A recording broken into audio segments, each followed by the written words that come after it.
You are now rocking with the hottest boxing podcast in the land with your host, Coach Malachi Williams. True.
For the thousands in attendance and the millions watching around the world,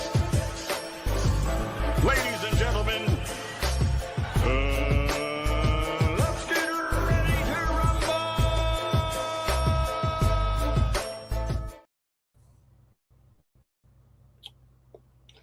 Yeah. I don't know if y'all can hear me, but matter of fact, I'm finna make sure if y'all can hear me. Shit, I'll find out. Yeah, I'm gonna cut top of my head off. Y'all bear with me one moment. I'm trying to get this shit straightened up. Y'all can't hear me, then I'll just... Matter of fact, let me hear. I can find out right now. Let me see what I sound like. Check the sound out.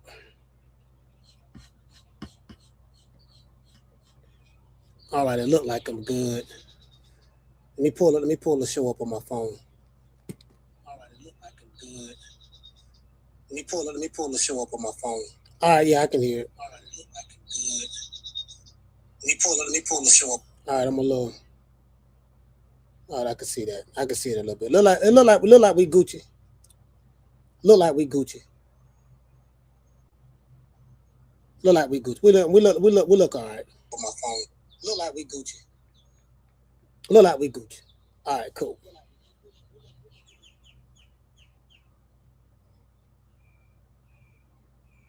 Hey, this gonna be a short one today, man. I'm just, it's gonna be a short one today. You get what I'm saying? No, the boxing news ain't really shit to talk about. To be honest with you. Ain't really shit to talk about, to be fair. So hey man, shout out to Jazz Funk. Jazz Funk, what's going on, brother? Jazz Funk, Bishop Bullwinkle in this bitch.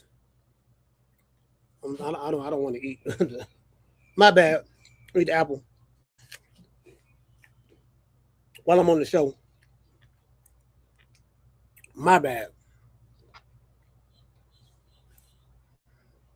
Shout out to Jamie. Jamie, what's going on? Matter of fact, y'all hold up. I gotta burn, bro. I gotta burn. Y'all give me 1 minute. Matter of fact, give me 1 minute. Gotta burn. Right. Quick, hold on.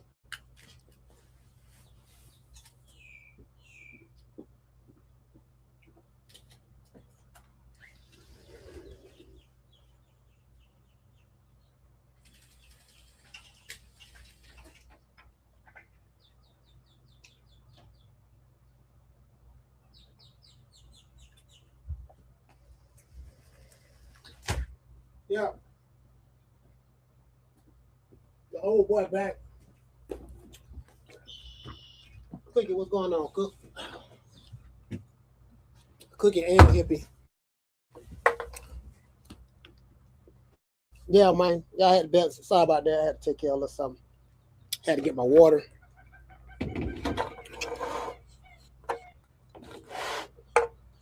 Had to get my water.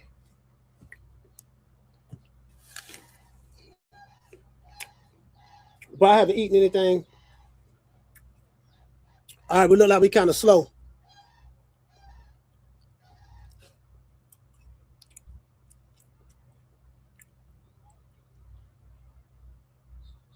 Yeah, I don't like It look kind of blurry. I'm gonna take this show back on the inside, y'all. I don't like the way it's looking. I don't like the way it's looking. Hold on.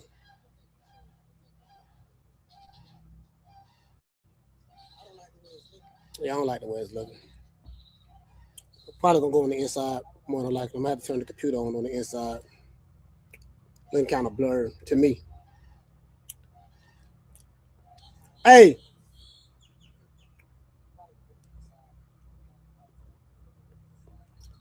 Shout out to Steph. What'd you say, Steph? Say, hey, Miss Cookie. Oh, nah.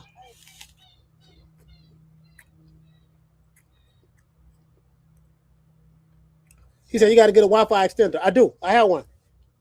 It's right here. I have a Wi-Fi extender.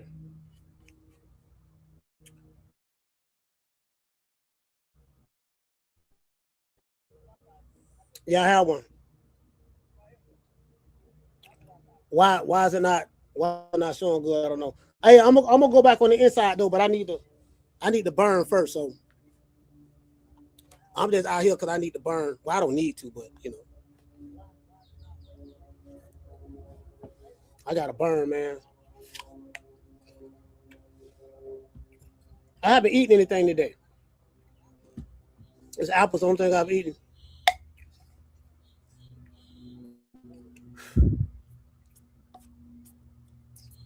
Yeah, I haven't eaten anything today, so I just want to burn a little something and get my head right. This is my first time smoking something today.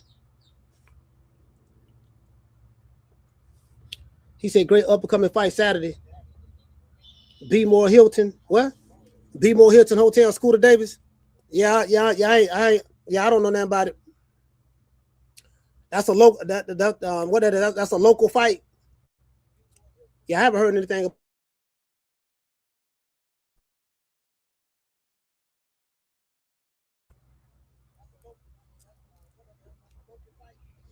I mean, it's a lot of local fights going down, but I ain't no. You get what I'm saying? Like, ain't nobody talking about it. But in your area, yeah. In your area, yeah.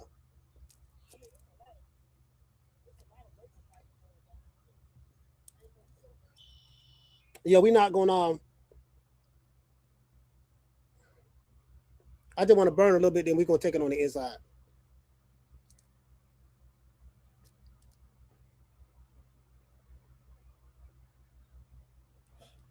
Shout out to Carl. Carl, what's going on, fam? Shout out to Dr. Boxing.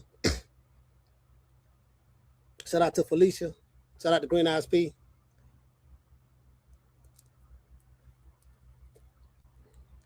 I just got back. I had just got back from West Tampa, so I was at the barbershop. Got in a little late. Yeah, I'm right by my extender though. But it's showing that. But hold on, wait a minute. Let's see, can I do this? Why is it doing that? I don't know. Let me try to switch right quick. Let me try to switch to a stronger signal.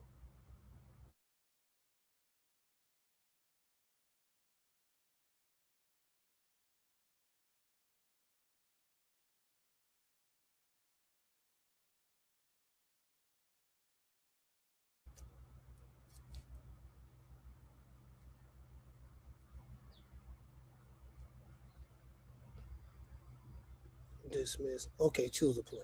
Get rid of that shit right there. And then close that.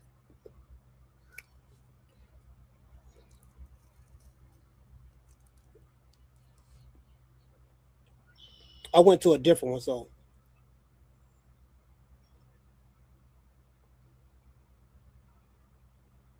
I'm trying to see, can y'all hear me? I went to a different one, so yeah, you should be able to hear me. Yeah, I got the. I have a Chris. I have an extender right here. It's like literally right there on the wall. Like it's a little pole go up right here. Television right there. It's the extender is right there. I just switched to it though, so it should look a little better. Carl said, "You at home?" Yeah, I'm at home. I'm at the crib.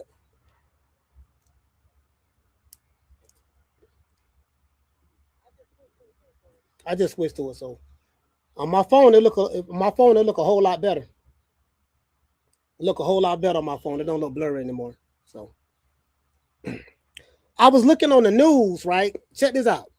This not on the news, but this on X. Of course, I think after the Fundora Keith Thurman fight, I think I said over here, and several people in the chat said, I said, look, man, more than likely Fundora gonna fight doggone Jermell Charlo next. Jermell Charlo, you get what I'm saying? He gonna fight all in house.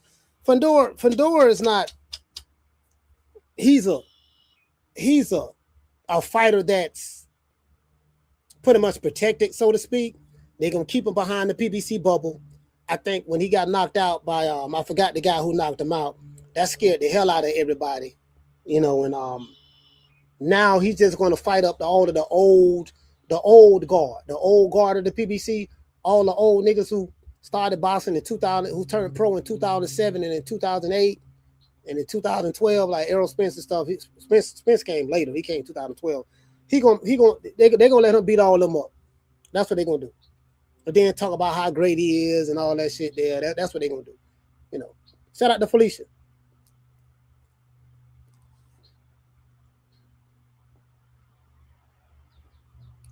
That's what they're gonna do. They're gonna let them fight all the, let them clean up all them old niggas. So yeah.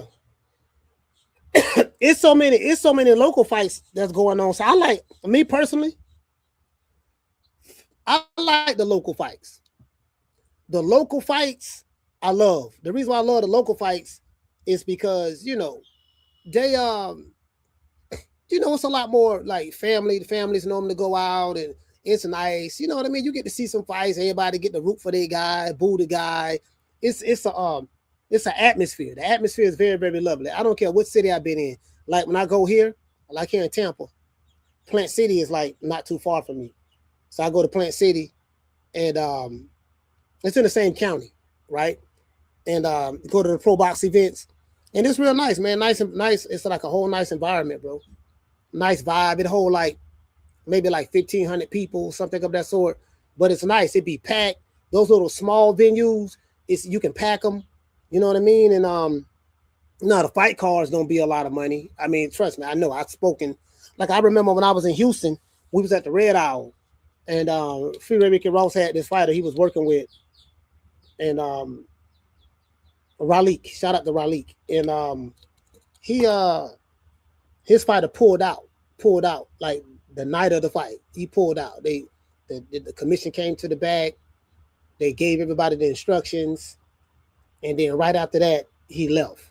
You get what I'm saying? He left. So, and Raleigh couldn't fight that night. But however, I've talking to these local promoters and the local matchmakers, and I seen how the money get dispersed and different contracts, how they negotiate, fights for these local up and coming guys. That's why people be telling me, yeah, man, it's a lot of money in Boston. I'm like, man, y'all looking at the top name guys.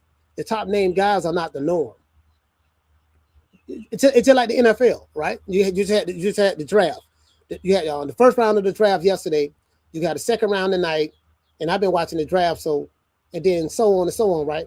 But the average career span of a football player, the career span of the average football player is 3.5 to 4 years. 3.5 to 4 years. So it ain't a bunch of Tom Brady's running around, a bunch of Patrick Mahomes running around. You got the skill positions that's gonna make money: offensive tackle, quarterback. Nobody gonna make more than the quarterback. I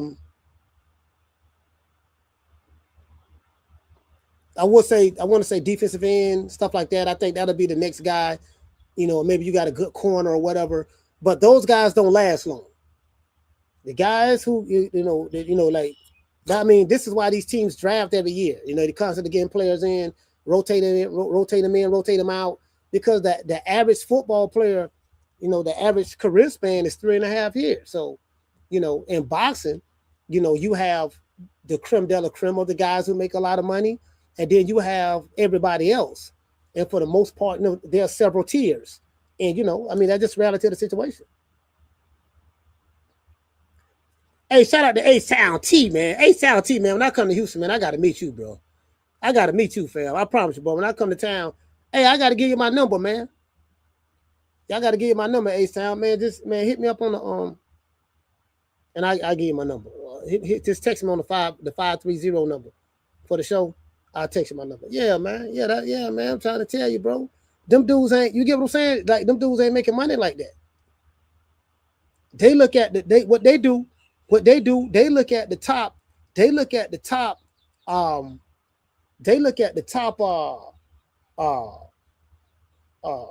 top guys as the norm. Do you get what I'm saying?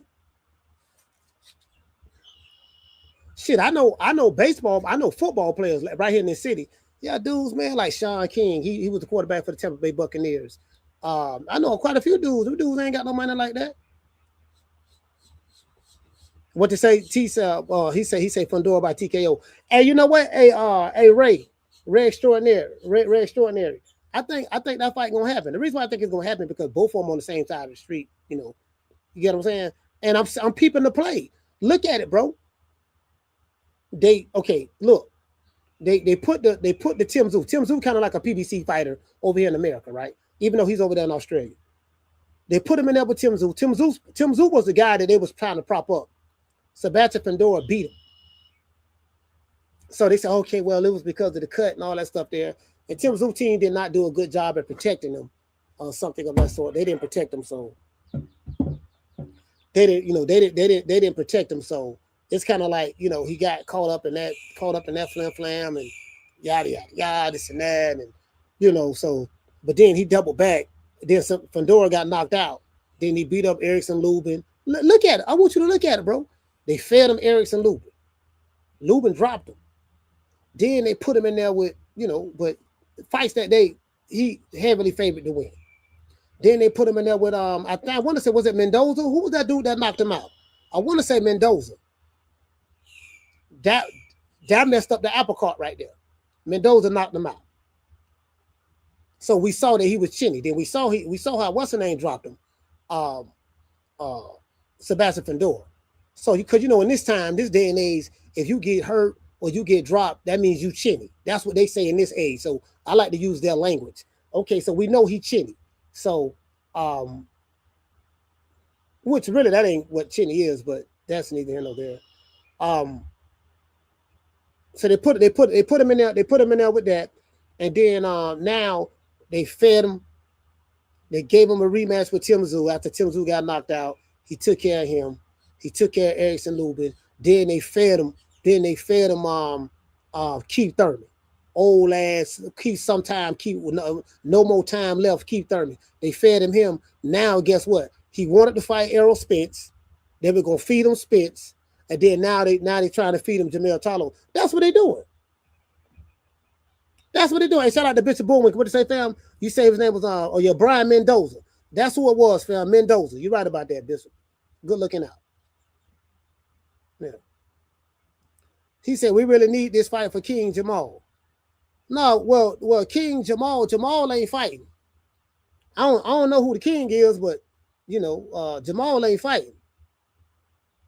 I don't even, bro. I'm trying to figure out how is he gonna when this fight get made, how is he gonna overcome the height and the arm reach? That's the $1 million question. You got to be a hell of a fighter to get around that.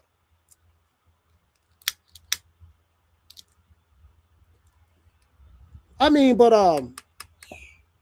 Mendoza, because Fundora was beating Mendoza prior to that, but Mendoza just caught him. He caught him in between punches. You know what I mean? So, yeah.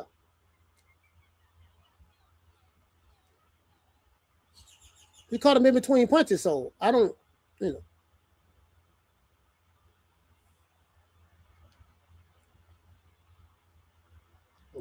That's how I look at it. Caught the man in between punches. I don't see me personally, and I think Jermell Charlo, like, he begging for a fight right now because he haven't been in the ring in 3 years. Well, not 3 years, 2.5 years. September of this year will be 3 years since the last time Jermell been in the ring. So you could just imagine if boxing is your only primary source of income, is your primary source, and you haven't fought in almost 3 years, you can just imagine what that money looking like right now. Imagine what that money looking like right now. Just imagine.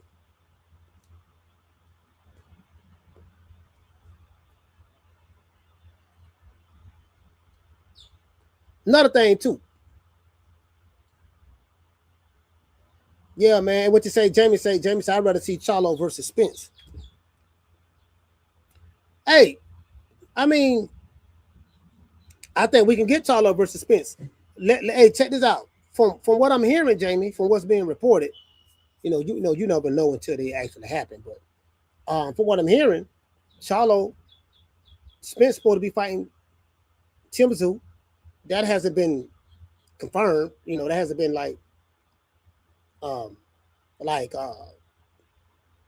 confirmed yet. You know what I mean? That's what we've been. That hasn't been you know what I'm saying? It hasn't been confirmed yet. So, and I'm trying to think who else. So if that's the case, he's gonna fight Tim Tszyu. Because I think everybody would admit they need Spence to pretty much get a tune up to see where he at. I'm not sure if he's back. I hear what they saying, but I'm like, man, look, man, until we actually see this thing under some live fire, we see how was he going to respond clean with a punch. You get what I'm saying? We won't know. So, and then if Jermell Charlo fights Sebastian Fundora, see, listen, all roads gonna lead to Fundora anyways, because if you see what they're doing, all in-house fights, right? So you got, which there's nothing wrong with that. You got Spence fighting Tim Tszyu over there in Australia.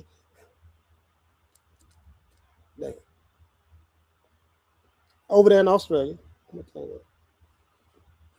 And then you have if Jermell Charlo fight Fundora, there you have it. Keep everything in-house.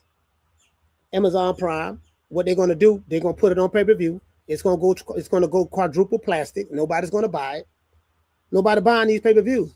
So Al Heyman in essence gonna get 4 fights for the low. Well, Spence going over to Australia. So the Australians probably gonna be responsible for paying him. So, but anything dealing with the PBC, if you're dealing with Al, it's kind of like, okay, it's going to be you get what I'm saying? It's gonna be, well, look here, baby boy, we're gonna give you a low guarantee, but your upside gonna be massive. We're gonna give you 95% of the pay-per-view. 95%, baby boy. You know what I mean? But 95% of nothing is nothing. You get what I'm saying?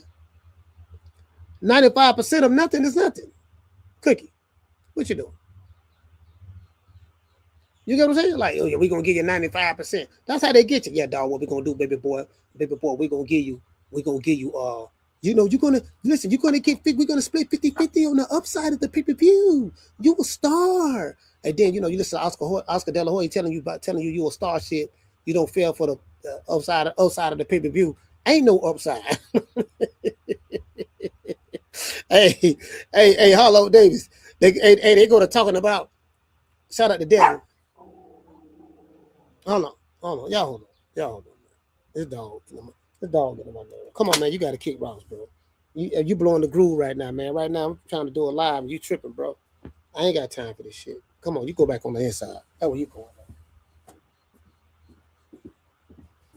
Let me get following you all the time.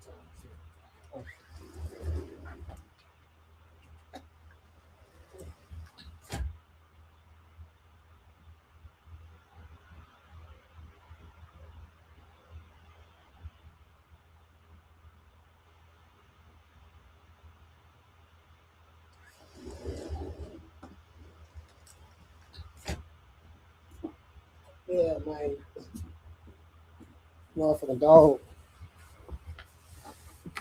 Dog getting on a nigga nerve, man. Yeah, man, all that motherfucking barking and shit, man. Like, hey, let me tell you something, man. Them little dogs getting on my, man, like, she getting on my fucking nerve, bro. Just fucking bark all the damn time now, fam. Damn. them dogs be hearing shit. So, hey, what to say? Kenneth say fell. He say fell for the flam. Hey, look here. I'm telling you how they doing it, bro. Listen.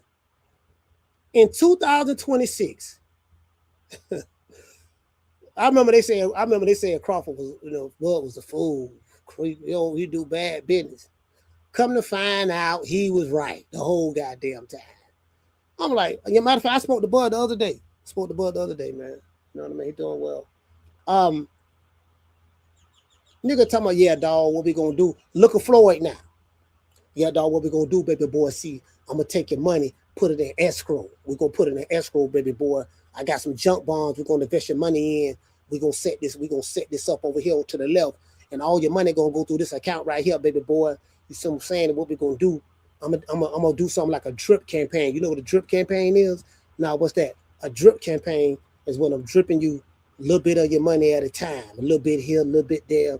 That's so you don't get hit, capital gains tax for getting paid a lot of money from the IRS. You don't want that. See what I'm saying? So just let me take care of that. Don't worry about it. You just focus on fighting. I'm gonna handle the business. You good? Your money Gucci. You see what I'm saying? They be falling for that, bro. No, I take my head out the Al now. Again, I ain't got nothing bad to say about Al now. Al, ain't nobody complaining. hey, Sal T. Ain't nobody complaining. Well, I guess I gotta be like everybody else and saying Al Heyman. I can quit my job now, baby. 6 figures, baby. You feel me? But a name. Do you have a name? Oh, nah, I ain't got no name, Name them names, man. They know who they is. Name them names, please. The names need to be named. They know who they is. The Mexican monster. Yeah, man. They be, hey, bro. Yeah, nigga falling for that shit. Talking about some Roller Romero. Said Roller Romero. Yeah, that was a good contract. We putting up all the money. He said, we putting all the money up. Huh? We know that was a good contract. Roller Romero, do it look like Roller Romero know what a good contract is? Nigga, I ain't taking no business advice from no motherfucker Roller Romero. That was a good contract. Definitely ain't want to sign it. Nigga, Roller Romero, you wouldn't know a good contract. How you know it was a good contract? How you know? Your crayon powers told you so? Come on, fam. No, they tell them niggas everything over there. They tell them niggas anything over there, bro. You get what I'm saying? Hey, shout out to Master Goku. Hey, they tell them anything over there. Nigga talking about back end money and yeah, I'm gonna get the rest on the back end. Boy, hush. The plug don't ran off. Look here, baby boy. I'm gonna give you these 5 keys. I'm gonna front you these 5 keys. That's gonna be your guarantee. You got guaranteed 5 keys right here. Now the other 95 keys, you gonna get that on the back end. I owe you 100 keys, but I'm gonna give you 5 right now. I'm gonna give you 5. That's your guarantee. You see what I'm saying? I'm gonna give you 5. But the other 95 kilos, you gonna get that on the back end. And you go to thinking you got keys for days and all that stuff there. Next thing you know, the plug gone. The plug don't, you can't even find the plug. You get what I'm saying? You can't even find the plug. He gone. Floyd hollering about he was swindled by his manager. How you was swindled about? You was swindled by the same Al Heyman that you've been praising for years? Nah, I ain't going for that. I'm taking up for Al. But as it relate to like Jermell Charlo and for Sebastian Fundora, I mean, me personally, Jermell Charlo need a fight. He hasn't had a fight in 2.5 years. As I said before, September this year be 3 years. So he's coming off a ring rust, right? Again, I don't feel sorry for him, but I'm saying this is the situation. He's desperate right at this point. Boxing is his primary source of income, and the last time he made some money was when he fought what's a Canelo fight. It was a Canelo fight. That was the last time, the Canelo fight. So if that's the case, yeah, the man needs some bread, bro. And he say every time you see him on camera now, man, I've been trying to get a fight. Man, Al Heyman, I don't know where he at, but Louis the Cougars, I don't think they like me over there at the PBC. They don't like me. But wait a minute, what you talking about? Aren't you your own promotional company? Don't you have Lions only promotions? So this is what gets me right. This is how you know all this stuff is a sham. because you know I have my own business is too, right? And your business is not necessarily you getting in contact with the you know, the Department of State or whatever in your city, in your city or whatever. Like here in Florida, you know, we register. We want to start a business. We go to Sunbiz. So, not Sunbiz. Yeah, Sunbiz, right here in Florida. So, and in every state have their own, right? So it's not just okay. I'm gonna file my paperwork, got me a LLC or whatever, and I'm good. Nah, it's how business is how you structure it. So your business has to be structured the right way in the beginning. And that's for tax purposes and all this other stuff, right? That's a whole nother ballgame. I ain't even gonna talk about that. But my point is the man money don't got low. You know what I mean? His money don't got low. So you say you Lions only, you got your own promotional company. Well, why you can't go get a network deal or like Matchroom? Why you can't get a network deal like Top Rank? Why you can't get a network deal like Queensberry? Well, signed to an app, which is DAZN, because Golden Boy has a TV rights deal with an app called DAZN. Matchroom has a TV rights deal with DAZN, right? For their boxing content. Queensberry and now Top Rank now. Now, remember, these deals is all about how you structure them. Structure meaning you can have a company and you have it worked out to where, okay, once this contract is up with us, I still own my fight catalog. So however many fights or whatever I've done for you on your company, when our contract is up and I leave, I still own the rights to that. So it's all dependent on how it's structured. So if you are your own promotional company, you got your own boss, like you fighters say you are, why you ain't getting no distribution deal? Why you not doing what Jake Paul doing? Jake Paul got a deal directly with Netflix. And he have a deal with DAZN. He sell his content to Netflix. Why the fighters ain't doing that? Can anybody answer that question? Shout out to Big Mason. Big Mason.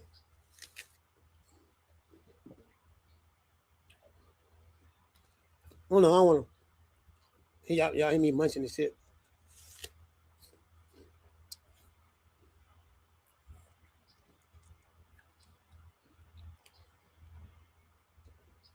Bro, I'm still trying to figure that out.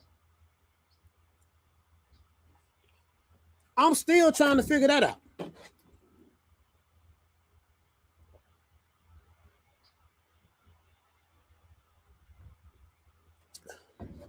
Drinking that good old lemon, that good old lemon water. Got lemon in it. Hey, I'm still trying to I remember I asked Bill Haney that question, but he kind of danced around it. He was kind of filibustering a little bit. Shout out to Marcus. Salute to you, fam. Shout out to Nebraska Raj. He was kind of filibustering around it a little bit. And then Eddie Hearn came out recently and said something of the sort. He said something about, I would love to sign Haney, but he just want a massive amount of money, more than what he's worth. And these guys have an inflated sense of worth in the market. And so Eddie Hearn, look here, baby boy, the Turkey Island sheet money, that's over with. That's basically what he's saying. That's over with. Now you got to come back down to reality. And that's what it is. Shout out to Mr. Tomato Can. That's what it is, fam. So my thing is, Mason hit the nail right on the head. He said them boys don't want to put no money up. Do you want to know why they don't want to put no money up, Mason? Because when you put your money up, you're taking a risk. You got more skin in the game because you're taking a risk. These American fighters ain't stupid. They know they ain't no draw like that. They are draw within the confines of what they can do. They're not a draw within the confines of the type of money they are demanding. What I mean by that is you got to pay how you weigh. So if you want to get paid $10 million for a fight, you better be a 10 or 15 or $20 million draw. When you fight, what's your live gate looking like? Are you doing $5, $6, $7 million live gates? We put you on pay-per-view. What your pay-per-view buys looking like? They don't never release those, but we know why, because ain't nobody selling. Everybody going quadruple wood. Notice we haven't heard anything about Ryan Garcia and Mario Barrios. They talk, hey Mason, they talk all that shit about, yeah, man, the Mexicans, you know, the Mexican fighters are the biggest draws, and a lot of the Mexican boxing fans, see, they carry in the sport and they support the Mexican fighters, and the Mexican fighters is the draw. Oh yeah, well somebody tell me what did Mario Barrios and Ryan Garcia do? You're gonna hear crickets. Crickets. Somebody tell me how many Mexican American boxing fans buying Zurdo Ramirez and David Benavidez. Somebody tell me that. Bro, come on, fam.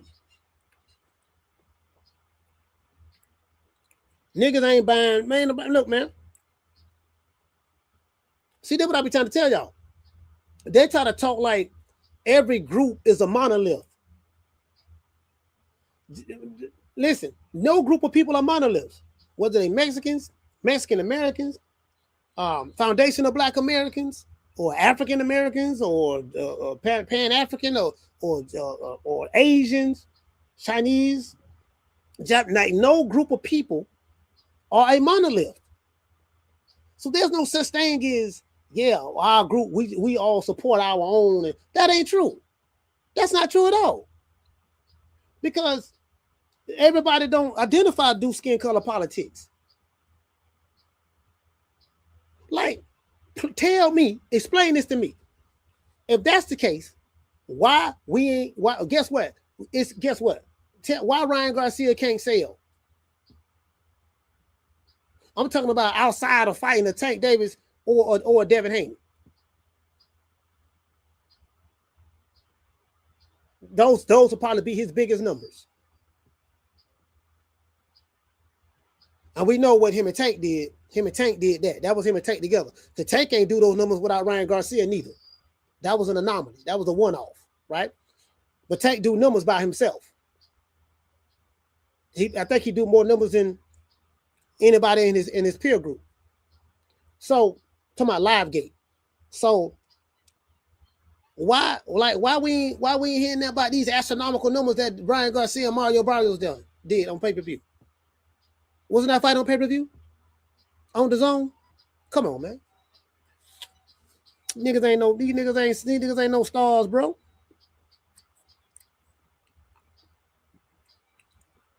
Hey, Sound T, he said, yeah, boy, I got the Mexican shirt to see somebody slick black fighter. No, what I'm saying is people are not monoliths. That's all I'm saying, fam. People are not monoliths. Different, like, come on. You get what I'm saying? Like, bro, a lot of this shit be on social media, fam. It be bots. See, hey, Sound T, let me put you up on game, bro. Let me show you how this shit works. Because I do this shit, man.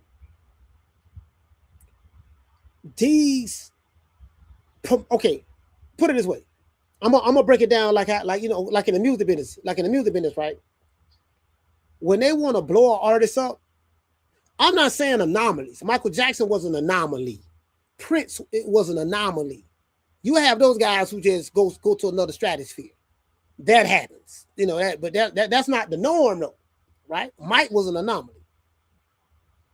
But what they do is, in the music industry in today's times, they inflate a lot of stuff. So, and they used to do it back then with CDs and stuff, and rap and stuff like that, right? What they do, T, is this. They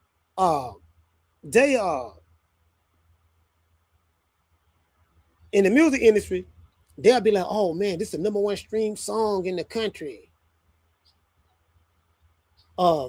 This video on YouTube got 500 million views, or you know, Ice Spice got 80 million views on this and that. Bro, ain't no 80 million people watching no doggone Ice Spice. What they do is, because the music industry has a deal with the streaming platforms, a lot of the music industry own their own streaming platforms that you might not even know about, and then they have a partnership deal with YouTube. So when they want to promote something, how they try to make the people, it's always been like this, how they try to make the people think something fly, they manipulate the numbers. So you may not even be paying it no attention. Man, that video got 40 million views. This bullshit. And how, you know how I know? I'm gonna tell you how I know. Ice Spice can't sell one goddamn ticket. Ain't nobody, she can't sell no tickets. She can't, she do a concert, they cancel her concerts. No, I'm gonna tell you another one, Sexy Red. She can't sell no tickets. She's what you call a manufactured artist. You know, these girls, you don't hear nothing about these massive tours these girls are doing. Megan Thee Stallion tour, or Ice Spice tour. Bro, they shows get canceled left and right. They can't sell tickets. And the drill rappers, forget it. Can't say they can't they can't sell nothing, bro. And boxing, this it's the same thing. Put them on Fight Hype. Well, Fight Hype got over 1 million subscribers, so you know it's just common sense. They got over 1 million subscribers. A certain percentage of that, let's say if they got 2 million subscribers, they may drop a video on a non-popular fighter. It's gonna get 20, 25,000, 30,000 views. So you're looking at, well, that's a lot of views they doing over there. Yeah, but when you look at the views in comparison to the subscribers, you know, they ain't really doing what you think they doing in comparison to the subscribers. Do you get what I'm saying? So what they do, these fighters like the Hitchisons and the Charlos and the Garcias so what they doing is, well, you know, see, I look at this. Hey, this how I look at it, fam. Shout out to Marcus. I look at it like the old TV networks. Like back in the day, how you used to get known, you had to get on you had to get on TV. They had to see you on Fox, or they had to see you on CNN or ABC or NBC, or you know, just regular TV. Oh, I saw him on TV. You know what I mean? Or I saw him on the movies and this and that. So that's how you used to get your fame and notoriety back then. It's a whole nother ball game now. Now we got social media. So what they do is they you know, we're gonna go to all of the major social media platforms, the big ones, and we're gonna be seen on them, and then keep our notoriety out there. And that means we fame, you know, we got fame because we was on Fight Hype, we was on this and that. But on the street, nobody talking about you. When you having a fight being announced, ain't nobody really there showing up. You're getting away tickets and all this stuff there. You know, Elliot suck a nigga nutsack hyping you up, but outside of him, you ain't really popping like that. Do you get what I'm saying? That's what's going on, fam. It's all smoke and mirrors.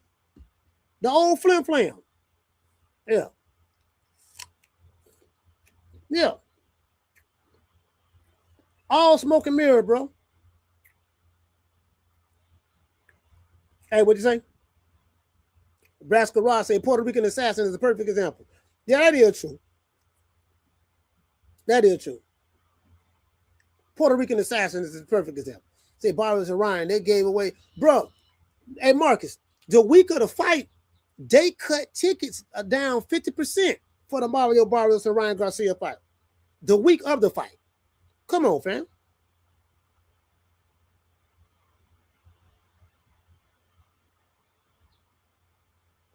Yeah. What to say, family? Say since did the SLDB support Bud? Oh yeah, man. They don't support it. I mean, they don't support Bud. You know, but you know, I mean, I don't know. People ain't entitled to change their mind. But you get what I'm saying, though. So what they doing? This what they do, fam. It's smoke and mirrors. That's why I tell these dudes ain't popping. I've done the real research. These niggas ain't popping. Is it just me? Or it seems like these dudes ain't popping, bro. I'm telling you, these niggas ain't popping.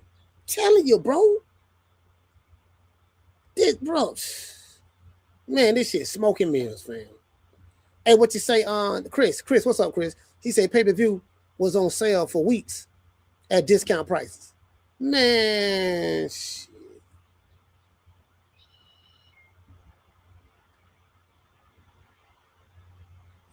he said this is a cold fact. Hey, what does Just So Sick say? He said, but coach, he got 1 million followers on Instagram, but they're cutting ticket prices in half. Hey, Just So Sick, check this out, fam. You hit the nail right on the head. He said, you got 1 million followers on Instagram, but you cutting ticket prices in half. These dudes are social media famous. Now, Ryan Garcia has some fame and notoriety. That is true. He had it. He do. I can't front on that. Tank Davis got fame and notoriety. I can't front on that. And Tank is a ticket seller in comparison. I mean, he ain't doing no $10, $15 million gates. He ain't doing that. But he gonna get you 4 million, 5 million at the gate. He gonna get you that. You know, he gonna get you that. He gonna get you that. What fighter? Ain't no other American fighter doing that. Shit, you know. I'm talking about ones boxing right now. The ones that boxing right now in 2026, they ain't doing that.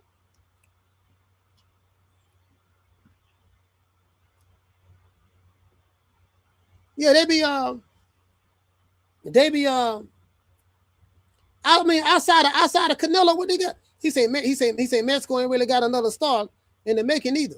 All the great Mexican fighters are Mexican Americans, and they don't get the same support. That is true. Bam don't get the support. Chris hit the nail right on the head. Bam don't get the support. I mean, he gonna do his numbers in what Bam fight at?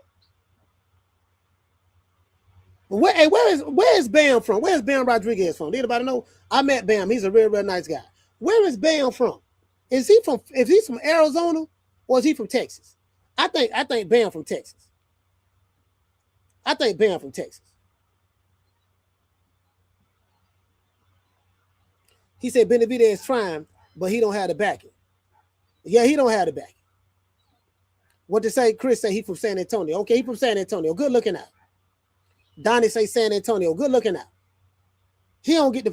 Bro, check this out. Fam, this is what I'm trying to tell y'all. They try to make it seem like it's only certain fighters of a certain ethnic group. Because this is what Mauricio Suleiman say. And this is what the dude name used to, Abel Sanchez, who used to train Triple G. He said, fighters that look like me don't sell. So I have a question for you. What was Triple G selling? Minus Canelo.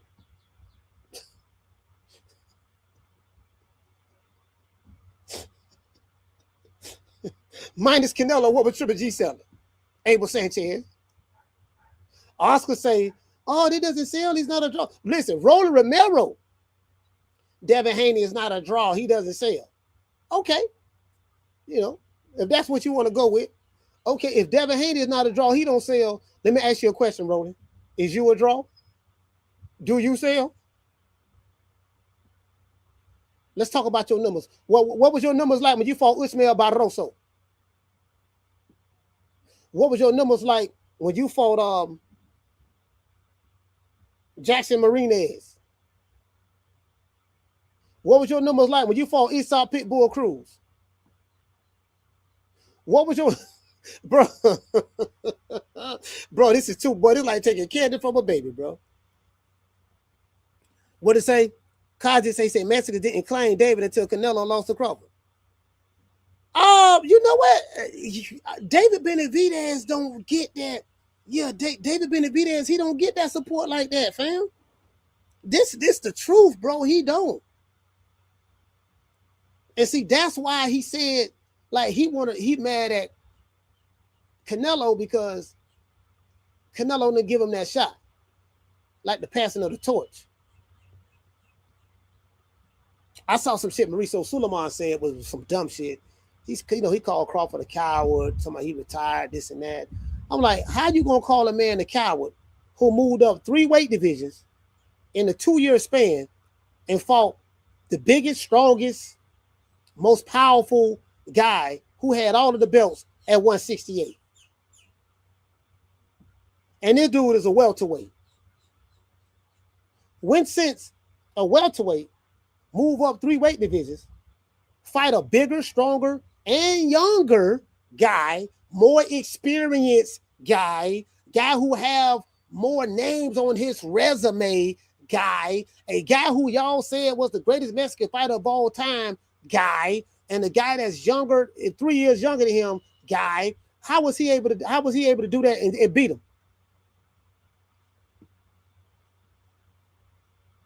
Shout out to Bruce Gas. Make that make some sense. A guy who's chinny, quote unquote, a guy who has a weak resume, he ain't fought nobody. He ain't really got no punching power like that. He don't have the experience that Canelo have. Terrence Crawford, are you ready? Are you weary? Are you weary to feel the Mexican power? All that stuff there. He ain't had none of that there. Come on, fam. Make it make sense. Make it make sense, Mauricio. You still mad about that fight? That's over with, fam. He lost. He didn't pay me my $300,000. $300,000 for what? No. How you gonna charge 10 times more than what the other sanctioning bodies charge? No, we good. No, we good.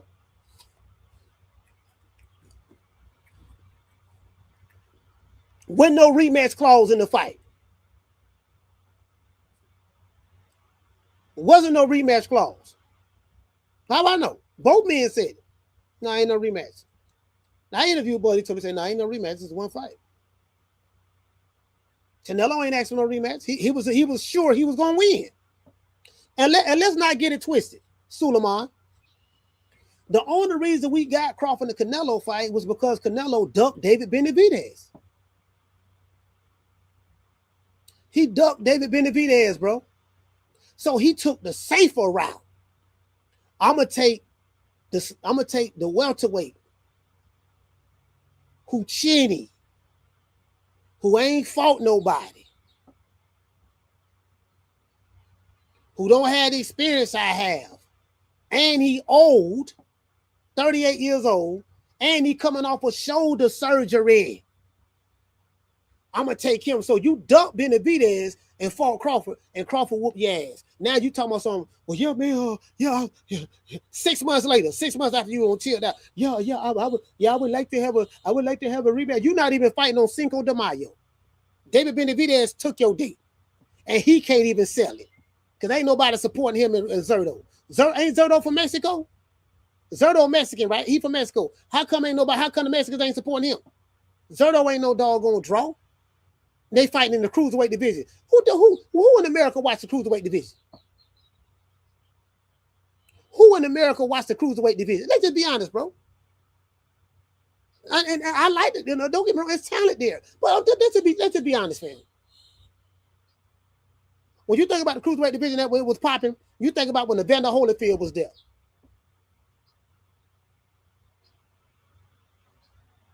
Or Michael Moore, or who else? Yeah, I think that's about it. It's part of some more. It's part of some more. Because I think the WBC came up with that division, the cruiserweight division. They're the one came up with that. Mauricio Suleiman father, Jose Suleiman. I think his name Jose Suleiman, something like that. Yeah, they came up with that shit.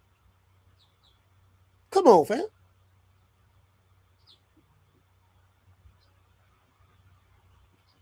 Yeah, you know what? Hey, Bruce, I forgot all about Dwight Muhammad Qawi. You're right. Qawi. Dwight Muhammad Qawi. Facts. Bad boy. Shit, he was my height. Whooping heavyweights. Out jabbing him and everything. Somebody sparring and shit. He was a motherfucker, man. Yeah.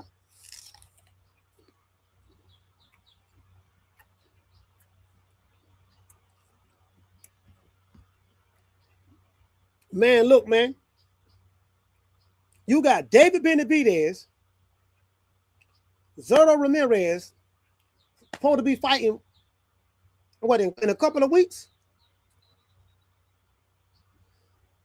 And I got a Dominican and Puerto Rican barbershop I take my son to. And all they talk about is WWE and UFC. That's all they talk about. They ain't talk about no boxing. They talk about WWE and UFC. That's it. Come on, man. Ain't nobody around there talking, you know, guess what? Like I said before, it's Canelo, and then there's everybody else. You got Canelo. That's your one. Outside of Canelo, you ain't got nothing. You ain't got nothing. You get what I'm saying? Because guess what? Ain't nobody supporting them. My favorite fighter right now, you know, one of my favorite fighters, I like Bam. Bam, bad boy. I like Bam. I like the way he fights stylistically, all that stuff. He's a draw where he's at, but he fights at a 115. I think he might have moved up to 118. Who you know in the street watching 115-pounders fight? Let's just be honest. Who talking about 115 pounds?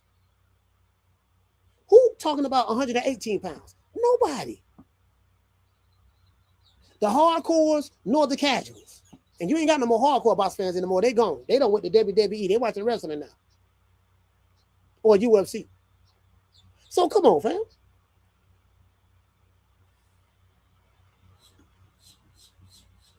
So that's hurting Bam because, he a little dude.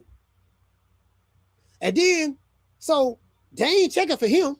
And then Benavidez, he was never no star, really. And then Zurdo, damn sure wasn't no star.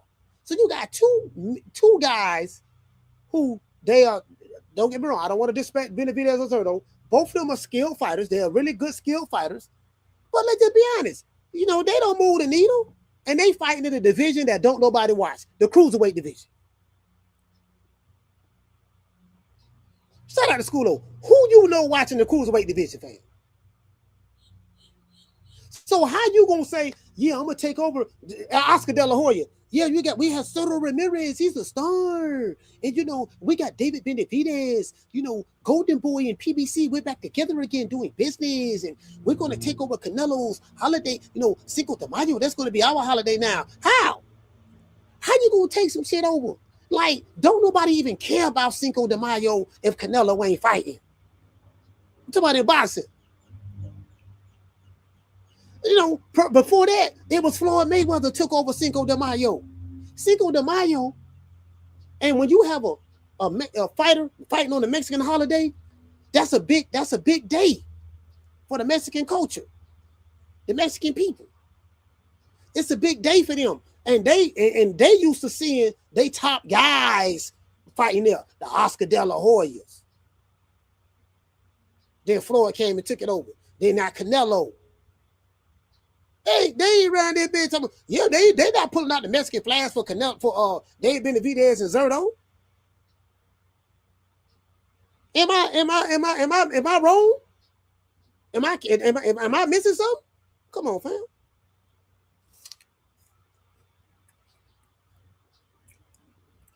The natural side, I wake up and watch a new wave. Listen. Nah, I got down an apple out my mouth. Hey, look. We had 4 fight parties for a New Way to Monster. You guys know when a New Way fight, I go live.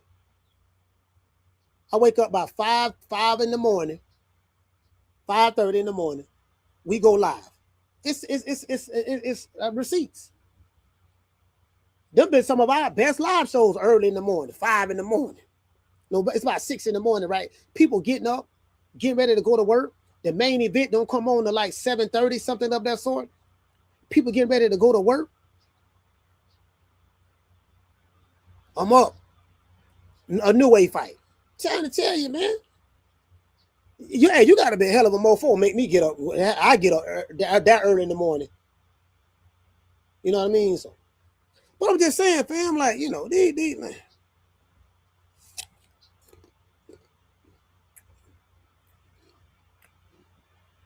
And what to say, Brian? Brian say light heavyweight division is more popular than the crew. Yeah, that's true. That's true. That's true. Light heavyweight. That's true. You right about that, fam? I got to do some of this apple core. I thought I had a napkin. I'll throw it in the garbage when it's live over with.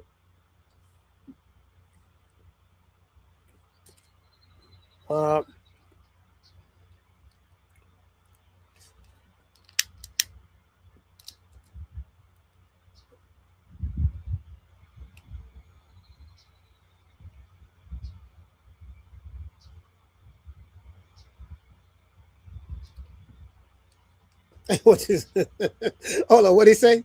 He say, no, Mexicans watch on AAA wrestling. Listen, the Mexican culture, they like anything. They love wrestling. The Mexican culture love wrestling. They love boxing and wrestling. Telling you. The black culture, we love boxing and wrestling too. We like boxing, we like wrestling. But there's different age groups. Did you get what I'm saying?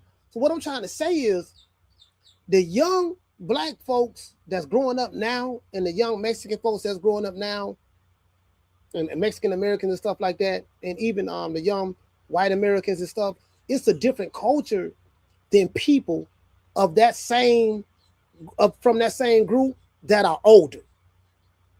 Like our group grew up in a certain era. Do you get what I'm saying? No matter where we at, that era was a little bit harder, tougher, and stuff like that, right? This era here just milk toast. And I hate to say it, bro. I don't want to sound like a broken record, bro. But man, Floyd Mayweather, man, all the fingers point back to him. Like, I be trying not to, throw Floyd under the bus like that, but it's like what happened. He's the most influential.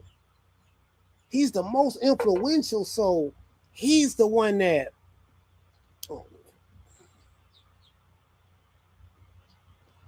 he's the most influential, so he's the one that moved the needle. You get what I'm saying?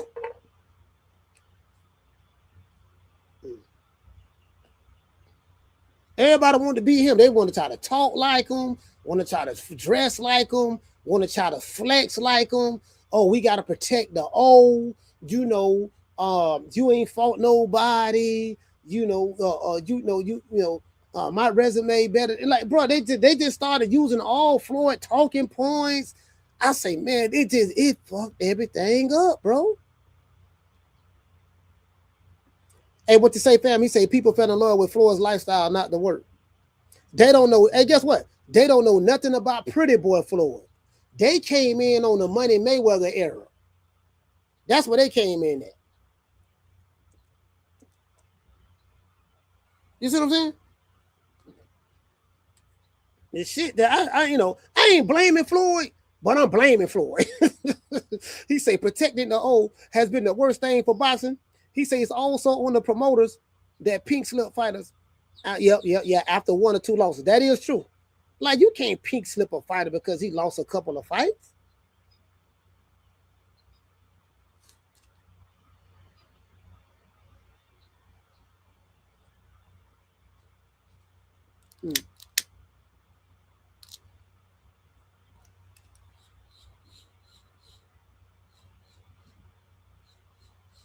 Then you got these dudes hollering about, I don't want to fight my brother.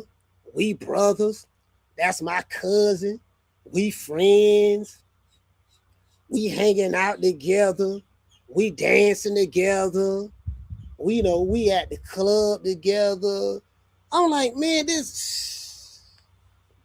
if you like this era right here, if you disrespect the fighter, y'all in the same weight division, I disrespect you. The old way, if a dude up in the rankings here in my division, he want to challenge me for my belt and he talking trash and getting disrespectful, nigga, you finna get it. I ain't ain't saying no anybody talk shit. I'm saying if you a top guy in my division and you trying to get my belt, I'm not gonna tell you, oh yeah, man, I don't like the way you disrespecting me, dog. You were talking mean to me. That's more all the reason why you should fight him. Nigga disrespect you? Oh yeah, I want that smoke. I want that smoke. And what it say? A-Sound T say, nah, coach, it's on the floor. Niggas don't want him. They don't want him, bro. Hey, what it say? Jamie say, he said, coach, I met Angel Man Freddy. He told me Floyd his toughest fight. Well, yeah, of course Floyd was his toughest fight. Well, you talking about Pretty Boy Floyd. Of course, Pretty Boy Floyd was a monster. Yeah, we know that. I don't say he'll whoop anybody in 135. I don't know about all that, but yeah, he was a monster though. Pretty Boy Floyd was a monster. Yeah, Pretty Boy Floyd was a monster. Money Mayweather wasn't no monster. There was nothing monster about Money Mayweather. Nothing monster about it.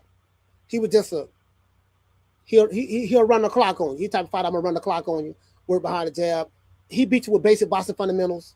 You get what I'm saying? And move around a little bit, tie you up when you get too close, make the referee reset, and you get what I'm saying? Do enough to get the victory, get a wide victory, and you get what I'm saying? That's Money Mayweather. Pretty Boy Floyd was stopping your ass. Pretty Boy stopping you. Just imagine Pretty Boy with that same defense, but stopping you. Yeah.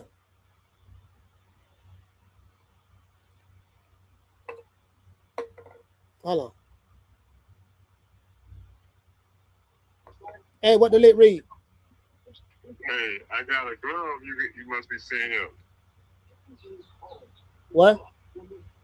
There's a boxing glove seeing him. Oh yeah. Oh man, my bad. My bad. Hey, yeah. So somebody, you know, I supposed to say something about it. Go ahead. What happened? Nah, what happened was, I supposed to mention that to you. There's a glove cover there. Oh, I said, damn, what is this? They just dropped it off. Okay, all right, cool. I'm glad you got it then. All right. I'll slide through that Monday. All right, talk to you. Sorry about that. Hey, shout out to what's the name? Sent the boxing glove, man. Sent the boxing glove, came straight to Foster's Barbershop. I forgot the brother who did it. Highlight Space sent that boxing glove. I got it. I appreciate that, fam. It's at the barbershop right now. I was just at the barbershop and I left and came here to do the live. If I would have did the live at the show at the barbershop, then yeah, we would have, you know what I mean? But I appreciate that. Matter of fact, let's give a Highlight Space. He sent the boxing glove. Let's hit him with the Huggy Bear. Down from the bar, there's a platform stage. People pimping, sharp as razor blades. Yeah, man. Yeah, it's on floor, man. It's on floor. But when you are put in a certain position, he should be he's able to, like me. You know, when I was in a position, I can pick and choose who I want to, because I earned that right. See that right there. You got dudes who haven't earned the right, picking and choosing. Richardson Hitchens. You know, Shakur, Keyshawn, picking and choosing. You know, well, you know, you know, and then these dudes talk like the talk don't match the level of celebrity, is what I'm trying to say. You a celebrity, but you a celebrity in a small sense. You get what I'm saying? Like these niggas talking like they 1982 Michael Jackson. Then if you wasn't born in that era, you would not understand. You would have just had to be there.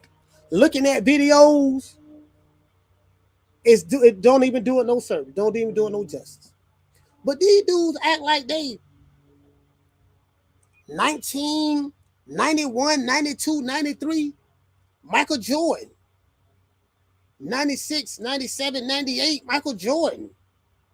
When they were winning, you know what I mean? You don't went to a boxing event.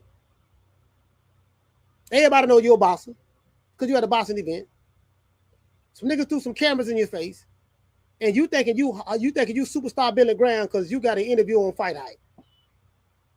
Man, come on, man. I will cut these niggas down, cut them down by the knees, bro. So this shit too easy.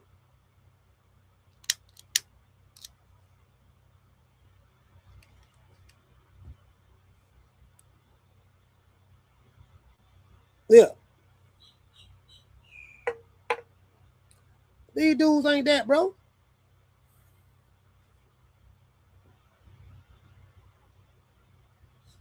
Yeah, these dudes. I'm like finesse 2 times. Now finesse be shaking his head. I'm like, yeah, man, these niggas ain't that, man. Like, nah, these motherfuckers be running around. See, that would be getting me. I be knowing, fam. I'm like, man, I don't seen superstars before, fam. You ain't no damn superstar. It's the 52 fake out, fam. Nigga, you got a pork chop on your plate. You trying to tell me it's filet mignon. It ain't filet mignon, nigga. That's a pork chop. You get what I'm saying? H-Town T. He said these niggas C-list celebrities. I'm telling you, fam. Nigga think I'm hating. Nigga, I'm not hating. I'm telling you, bro. These dudes ain't that, bro. That's what I be trying to tell these dudes. Hey, what it say? Def Raymond said, he said B-level celebrities. I mean, they A-level celebrities on the Boxing Boys. For whatever that's worth. They A-level celebrities on Ace Money or Punch Drunk Boxing or Mill City or, you know, they A-level celebrities over there, but that, you know how small that shit is? Bro, like, yeah. Shout out to Freddie, man. Freddie Chapman. What's going on, Freddie?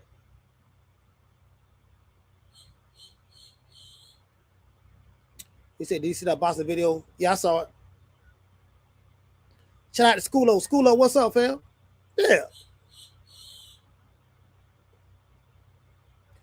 Hey, what did say? Brian hit the nail right on the head. Brian said, y'all heard what Brian said?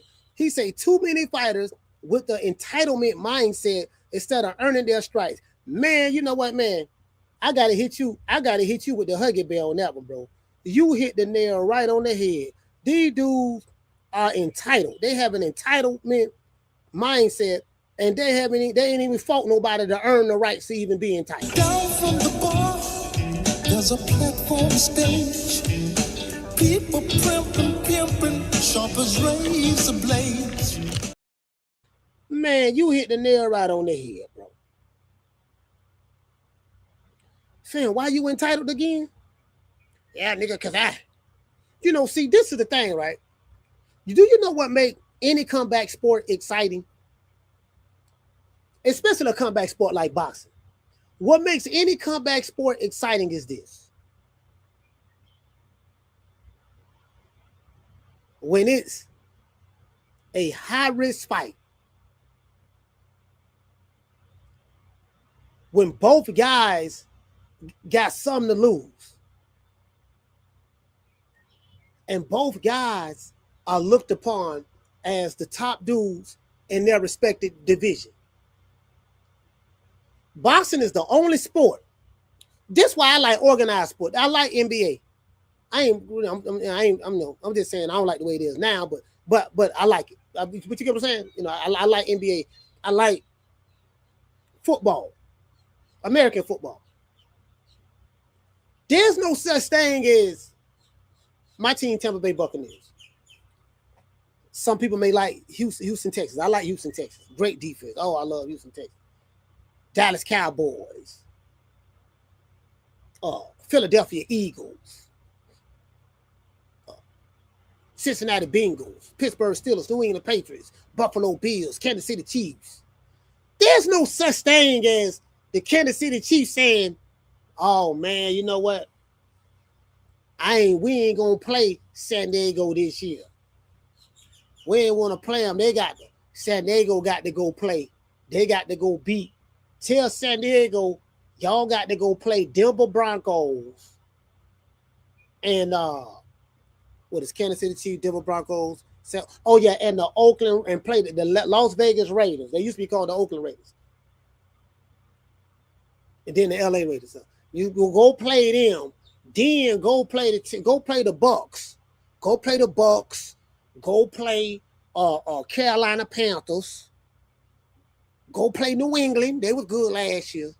Then when you get by them, then you can see us. Only in boxing. Only in boxing, fam. You get what I'm saying?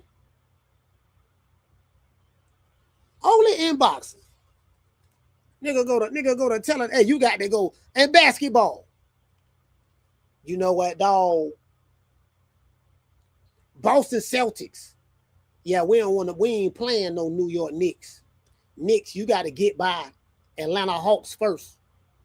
Then when you get by them, then I want you to play the next team that's in the playoffs in the East Conference Finals.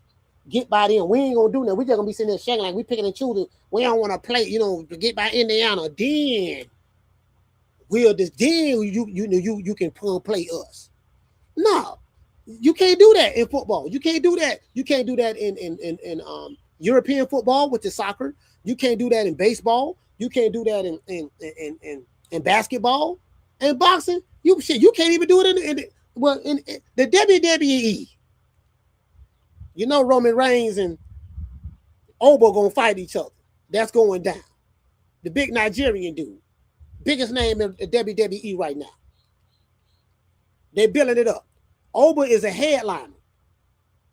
They had the passing of the torch when he beat Brock Lesnar. I think Brock Lesnar been in, I think he's been in and out of WWE for about 20-some years.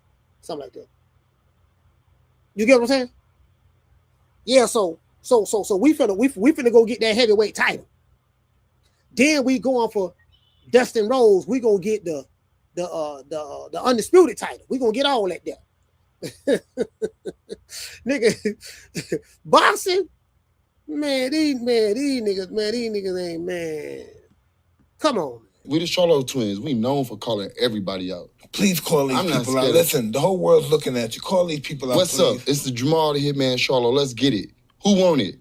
Name them names, man. They know who they is. Name them names, please. The names need to be named. They know who they is. The Mexican monster. Mexican monster. Canelo.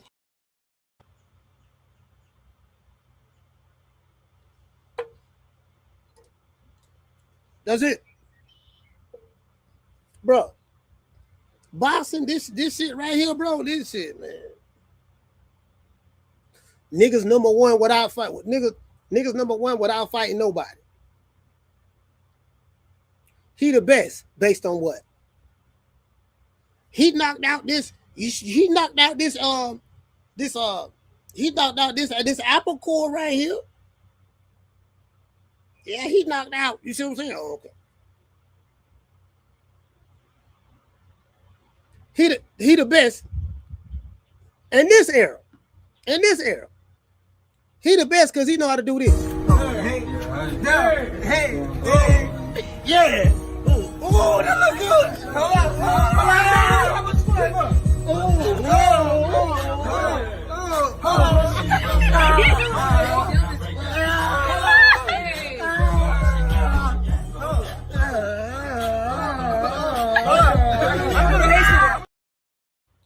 Yeah, he the best because nigga the best because he can dance, nigga the best because he got swag, everything other than.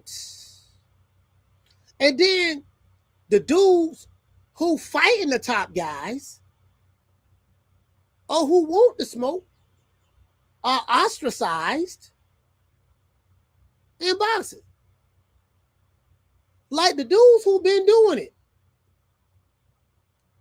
But because he's not popular amongst this small group, bro. Let me tell you something, bro. YouTube, social media boxing don't represent. Social media boxing fans don't represent boxing. Don't represent the real world.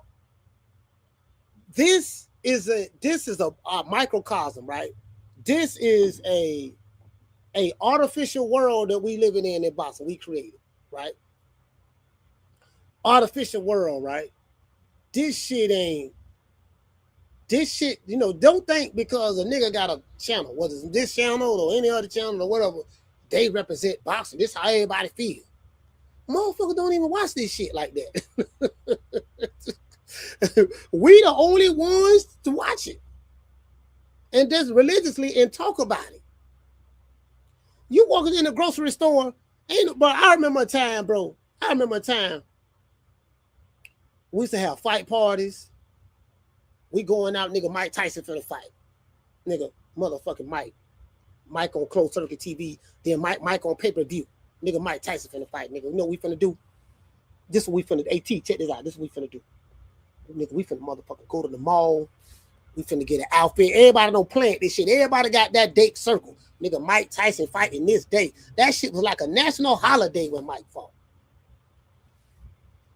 Nigga, when Mike fought, it was like a national holiday. We gonna circle this day. Guess what we finna do? We finna go to the mall and get us some fits. That's back when we used to go to the mall in the 90s. We finna go to the mall and get us an outfit. The women went to the beauty salon, got their hair done, because we going to a fight party. She finna go get her hair done, get her nails done, manicure, pedicure, all that there. What's she doing all that? Because her man finna take her out to a fight party, Mike Tyson. Come on, fam. Then we got, listen. Hey, shout out to Adrian. Adrian, what's going on, fam? Then we got Floyd. Then when Floyd came through, when Floyd became Money Mayweather after he beat Oscar De La Hoya. He became Money Mayweather right before De La Hoya, but he did not become the full manifestation of Money Mayweather until after he beat De La Hoya.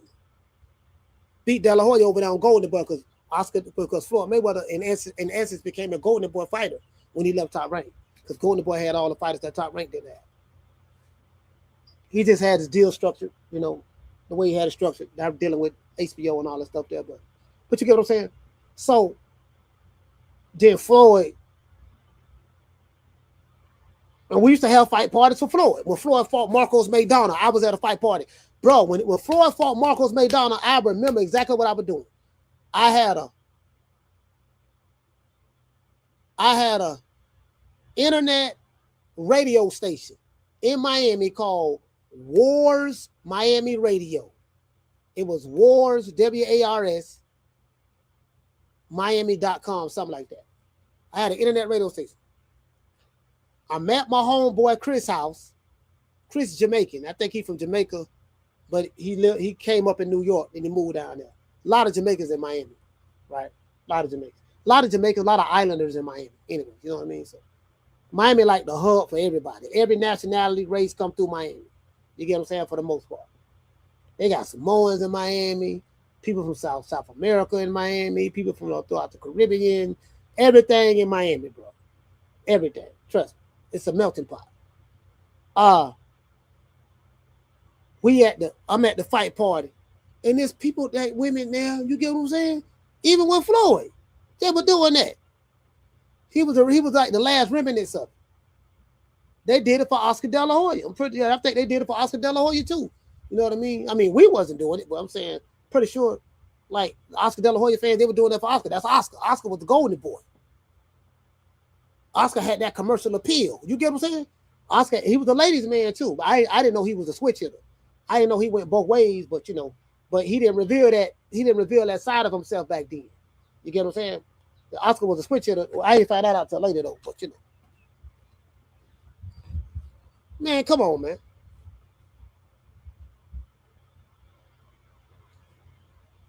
Yeah, shout out to Lex. He said they told us Cato Plant was the best 168 pounder after David with the 175. Man, did that Mexican motherfucker who don't speak English. Man, look here, man. That dude, Hey, Caleb Plant, I forgot the dude who put hands and foots on him. Man, Caleb Plant fought that dude. That man's gonna beat the brakes off of Caleb Plant. Beat the brakes off of him. He wasn't playing with him. He wasn't playing with him. Wasn't playing with him at all. You get what I'm saying?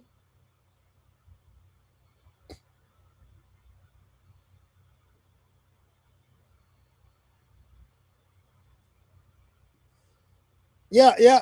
But I got the gloves. I got the gloves, highlight space. I just gave you a shout out. I just gave you a shout out. My barber told me, he said, man, you got a glove, came here, man. I was just at the barbershop. I was like, man, all right, cool, man. Just hold it down for me when I get back, man. Yeah, I do that. Yeah, for sure. Yeah, I appreciate that, man. I had hit you with the Huggy Bell. You wasn't here. I hit you with the Huggy Bell, fam. Down from the bar, there's a platform stage. People pimping, sharp as razor blades. Hey, you know what you gotta tell them? Say, if I wasn't a Christian man, I'd probably be kicking off in your ass. If I wasn't a Christian man, I'd probably be kicking in your ass. That's what you gotta tell them. If I wasn't a Christian man, I'd probably be kicking your ass. Hey, man, it is what it is, man. Hey, but we won't know. We come in peace. We come in peace, my brother. We come in peace. We don't want no smoke. It is what it is. We don't want no smoke. We good. On smoke we want is Tim. I want to go get my bomb, but I don't want to be tripping out because I just burnt this. That bomb, boy, shit. Yeah, but the sin there, that's who it was. Hey, hold on. Wait, hold on. Who said that? Who said that? Yeah, Armando Resende. That's who it was, Mr. Sebastian. Hey, Mr. Sebastian. Man, look here, man. Armando put hands and foots on Caleb Plant, man. Now, Caleb Plant, that's one of my favorite black fighters at the PBC. Now, well, I will say this now. Now, Caleb Plant, he do get his ass whooped by Mexicans. If you look at his fights, all his losses, Mexicans whooped his ass. Canelo whooped him. Dave Benavidez whooped him. And Resendez whooped him. So, he can't beat no Mexicans now. I think that's been established. However, Black American fighters, he undefeated against Black American fighters. He don't knock out who he beat. He slapped Jermell Charlo. That's 1-0 right there. He knocked out one of the brothers, man. He knocked Buddy out, man, and did a grave digger. I forgot who that was he knocked out. Who the black dude from the PBC Caleb Plant knocked out? Caught him with the left hook. He caught him with a double left hook. Left hook to the body, left hook to the head, put him to sleep. Who that was? Oh, yeah, Darrell. Anthony Darrell. He put him to sleep. I say, man, goddamn, Caleb Plant, he can't whoop no Mexicans, but he be whooping, he knocked out Darrell. Slapped Jermell Charlo. Shit, Caleb Plant. he whooping all of Caleb Plant whooping all the brothers. Hey, we gotta send some reinforcement. Man, Caleb Plant, man, he can't whoop no Mexicans now. Hey, the Mexicans don't even play, boy. Oh Lord, I swear to God, when I see that whole ass nigga goes man like highways, I'm gonna put them paws on him. Nigga, Wakanda forever, bitch. Oh Lord, he threw Wakanda through that fence. Wakanda is dead. Oh Lord. Yeah, man. Hey, bro, look. Yeah, he can't whoop no Mexican now, but he caught a couple of brothers slipping. You get what I'm saying? He slapped the shit out this nigga. We the Charlo twins. We known for calling everybody out. Please call these people out. Listen, the whole world's looking at you. Call these people out, What's up? It's the Jermell the Hitman Charlo. Let's get it. Who want it? Name them names, man. They know who they is. Name them names, please. The names need to be named. They know who they is. The Mexican monster. Mexican monster. Canelo. Man, this man, hey, man, look, this man, bro. This man getting like, you get what I'm saying? Caleb Plant undefeated against us, man. I just went over here to just say he was a black fighter because he came up in the hood. He came up in the trailer park. So, you know how we is. You know how we do it, black folks. We always claiming shit. Like if it's somebody white that got some kind of soul in them, we claim them. He ain't white no more. He black. He can come to the picnic. Y'all know how it is. Shit, we did Michael McDonald from the Doobie Brothers. He made the On My Own. I can't forget. We adopted him. He black. Bobby Caldwell, What You Won't Do for Love. We adopted him. He black. You know how we do it. Who else? Did we adopt Justin Timberlake? No, I don't know. We adopted Justin Timberlake. I think we kind of did because he was working with Timberland. So he kind of got that. I think we kind of like gave him a pass because he was working with a brother. So, who else? Did we adopt? We didn't adopt Vanilla Ice. I don't know. We adopted Vanilla Ice. I don't remember. I don't remember the Vanilla Ice. I'm trying to think. Who are we adopted? who are we adopted, fam? Hey, who are we adopted? No, we adopted Bobby Caldwell. We adopted Simply Red. He came up. We adopted Phil Collins. He became black. Phil Collins black. Simply Red was black. Michael McDonald was black. Bobby Caldwell was black. I think Justin Timberlake was black. I think we claimed him for a little bit. Justin Timberlake, because he was, he working with Timberland, made Cry Me a River and all that there. So we kind of adopted him and shit. Let me see. We took Caleb Plant black. We made him black. After because he came up in the trailer park. And there's a couple of videos out there. He don't whoop. Listen, Caleb Plant might be 3-4-0 when it comes to brothers. To be honest with you, because there's a video of Caleb Plant when he was living in Tennessee and he fought this black dude and he whooped him. Whooped him on camera. Whooped him easy too. Whooped him on camera. So so you know what I mean. So yeah. Yeah, we don't took. Yeah, Justin Bieber. Yeah, we took him too. I mean, I didn't take him, but you get what I'm saying. John B. Facts. John B. was definitely black. He was definitely black. John B. was definitely black. He was working with Babyface, and he did a song with Tupac. Facts. Yep. They said Bill Clinton was black because he went on Arsenio Hall show. He admitted to smoking weed, and he played the saxophone. It don't take much. Shout out to Danielle, but shout out to Brandy. Brandy, what's going on? Adam Thicke. Yeah, Adam Thicke became black. Yeah, we adopted him too. Brandy say Paul Wall. Yeah, I think they adopted him in Texas. Paul Wall black. He married to a black woman. So in Texas, they adopted Paul Wall. They gave him a pass. He good. Paul Wall good. Tina Marie. Yeah, we got Tina Marie. Yeah, we been got her. She was working with Rick James, so we got her. We got Tina Marie.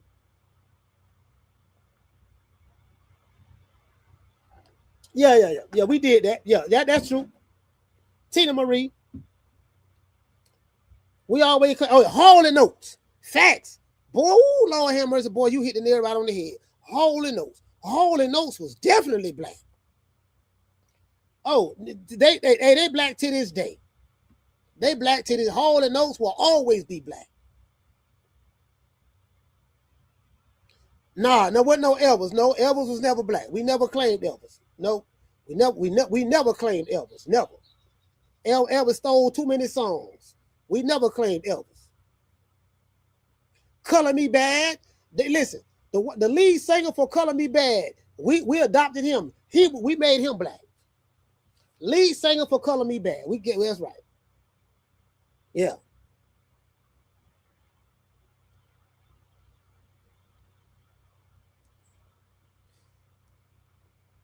He said, "Cast me outside, girl." No, hell no. Ain't nobody never claimed her. No, we ain't adopt her. Yeah, see, that's a whole nother generation right there. That's a whole nother generation. Hey. Somebody said Gary Owens. No, I ain't. I mean, I don't know. I ain't really heard nobody rocking with Gary Owens like that. I mean, I know he married to a sister, but you get what I'm saying? Kenny G, facts.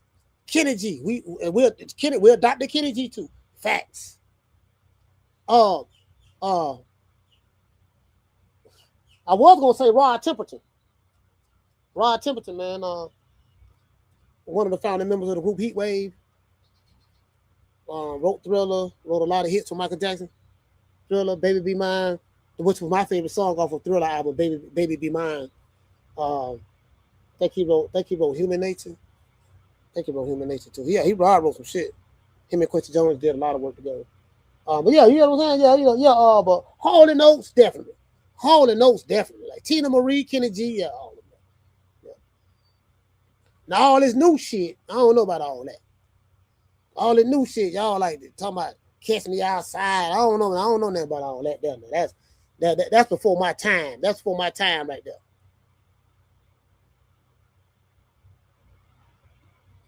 Yeah, you know what I mean? Like, yeah. That's for my time right there. I don't know that catch. What did it say? Catch Me Outside. Yeah, I don't know about all that. Yeah, somebody said Boney James. Yep, Boney James. Yep. Facts. No, listen. Any white dude, any white brother that have soul, we pretty much, somebody said Jason Williams. Facts. We call Jason Williams white chocolate. I think he got a ring with the Miami Heat. He got a ring with the Heat. He was coming off the bench.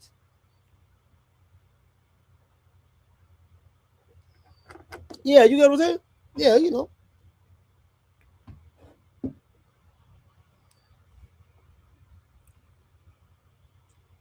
Shit, Herb Albert. Can't forget about Herb Albert. Somebody said Kenny G. What's the other jazz guy? Paul Hardcastle. There's another. There's a couple of them.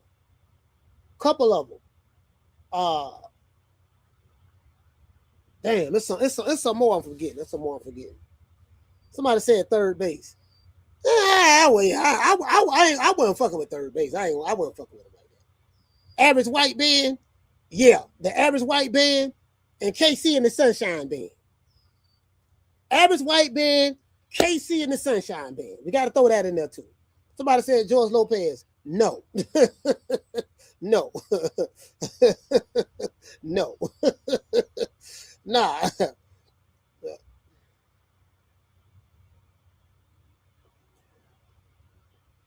George Duke Black, Bruce.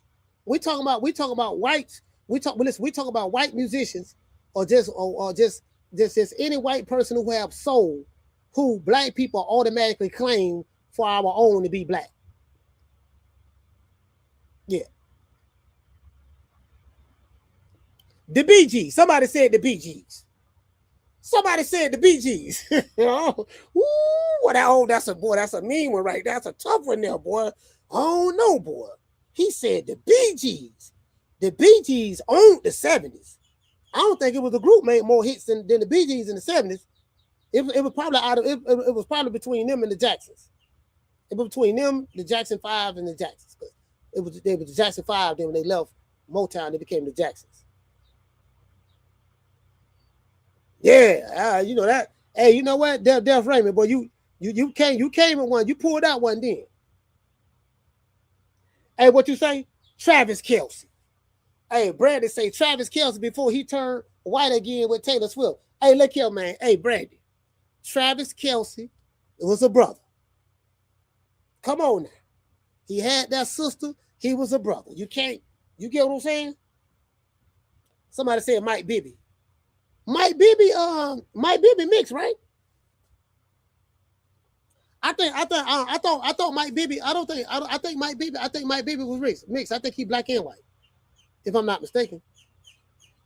Yeah. Mike Bibby was a bad boy, man. He was a bad boy. I used to love Mike Bibby, bro. Yeah. Hey, look here, man. Travis Kelce, man. Look, I like Travis Kelce though. Listen, I'm gonna tell you another one. Gronk. He said Travis Kelce exited the barbecue and went straight back to the bonfire. Hey, man, look here, man. You can't blame that, man. Come on. Okay, put it this way. Travis Kelce. Who you gonna go with? Taylor. What's her name? Taylor Swift. Or the sister who just want to have a good time. Come on, fam. That's a no-brainer. You can't. Y'all can't hold that. Y'all can't hold that against him. Y'all can't hold that against Travis Kelce. He made an executive decision. He did the right thing.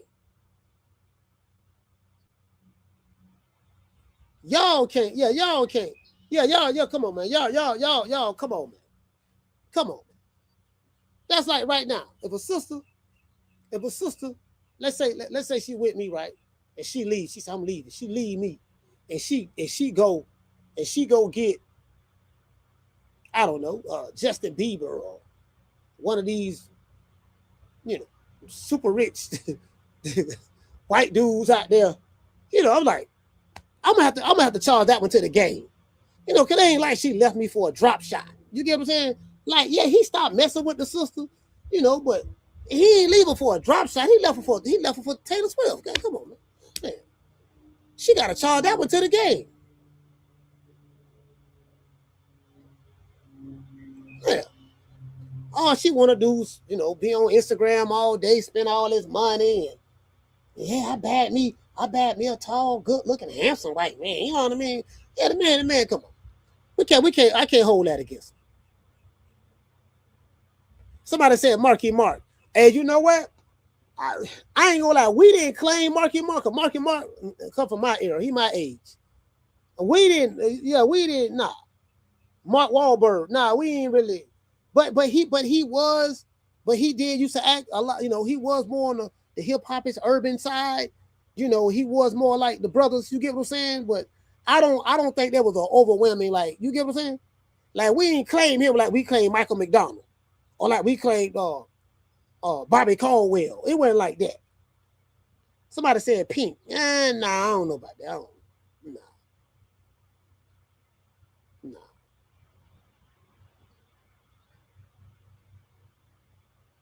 He said, what's the dude from 21 Jump Street? Yeah, the dude from 21 Jump Street. I forgot his name, but yeah, the dude from 21 Jump Street. He said Jim Carrey. Nah, but Jim Carrey wasn't looked upon as black. Jim Carrey was looked upon as just being real funny, bro. Like, a lot of black people love Jim Carrey. Jim Carrey was funny as hell because, he had the platform with Keenan Ivory Wayans. Keenan Ivory Wayans opened up that door for a lot of those people to shine and show their talent. But Jim Carrey was, yeah. Jim Carrey didn't act black. He didn't really act black. He act like a typical white, but he was funny as hell. Like, he's like one of the funniest white guys you ever want to meet. I like Jim Carrey, one of my favorite comedians. I like Jim Carrey.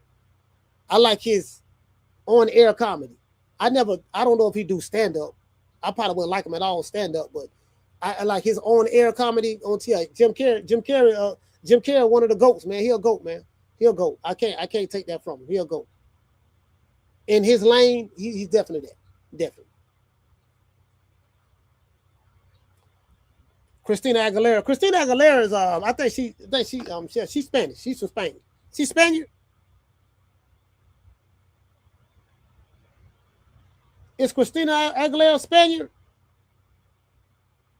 No, she Colombian, right? No, I think she Colombian. I think she Colombian. I think Christina Aguilera Colombian, T. I think she Colombian.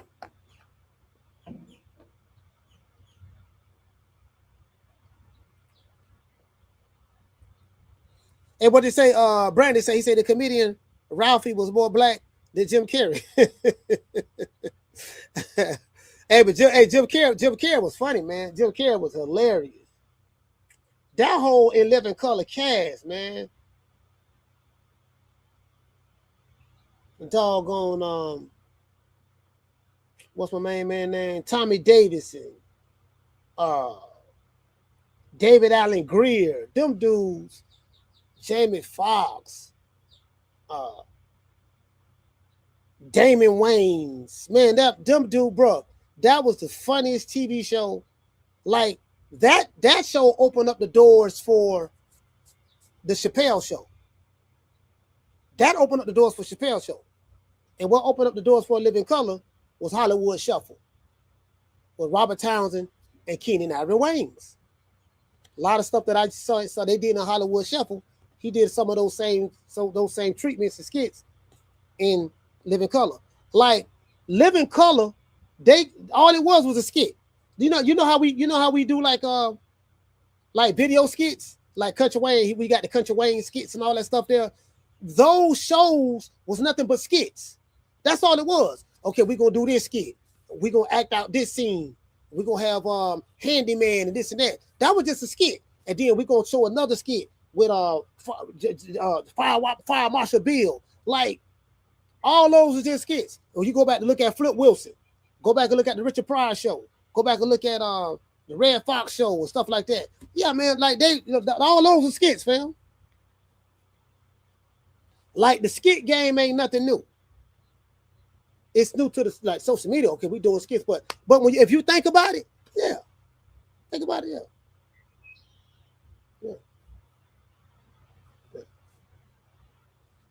Yeah, when you think about it, yeah, you think about it, like, oh man, y'all, you been seeing skits. Saturday Night Live skits. That's all it was. Saturday Night Live was a juggernaut. You get what I'm saying?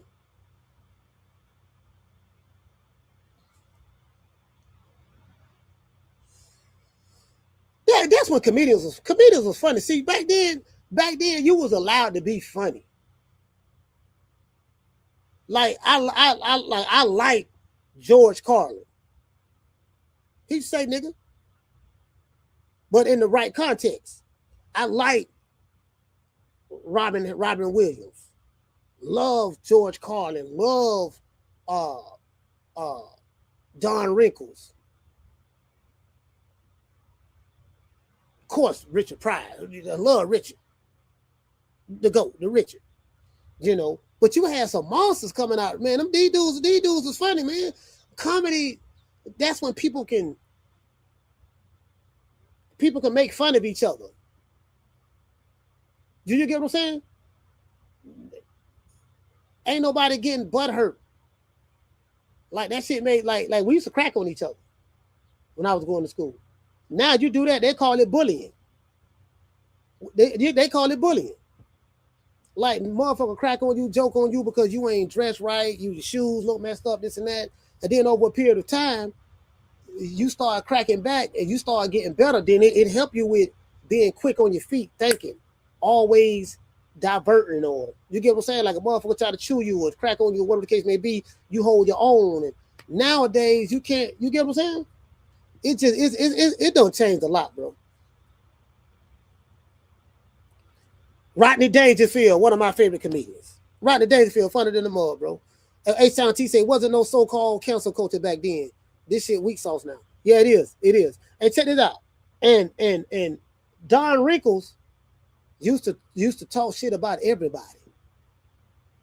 Racially insensitive stuff. Go back and look at Don Rickles. He talked shit about the Jews, and he was Jewish. He talked shit about white. He talked shit about blacks. He talked shit about Hispanics. Brought all the different racial stereotypes. Sorry about that, y'all. Sorry about that. All the different like racial stereotypes. So y'all can see me right now. Oh, the computer getting hot. The computer getting hot. My bad. The computer getting hot. It's in the sun. This bitch finna overheat, dog. Hey, we gonna have to take this. Damn. Motherfuckers finna get hot, dog. Fuck. This bitch overheating. Hey, this bitch overheating, dog. Damn. That bitch in the sun. What the fuck was I thinking about? Man, what was I thinking about, man? I'm gonna have to go back. I'm gonna have to go in the motherfucking. Yeah, that bitch overheating, dog. Hey, check it out. We're gonna take it on the inside. Let's take it on the inside. Y'all bear with me one moment. Let's take it on the inside. Y'all give me a minute. Give me a minute.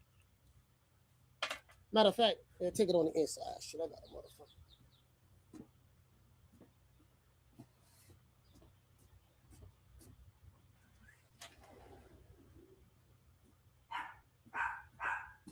We gonna take it on the inside, y'all. We're gonna take this shit on the inside because I don't want this motherfucker overheating this shit. Untie this. Y'all bear with me.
All right.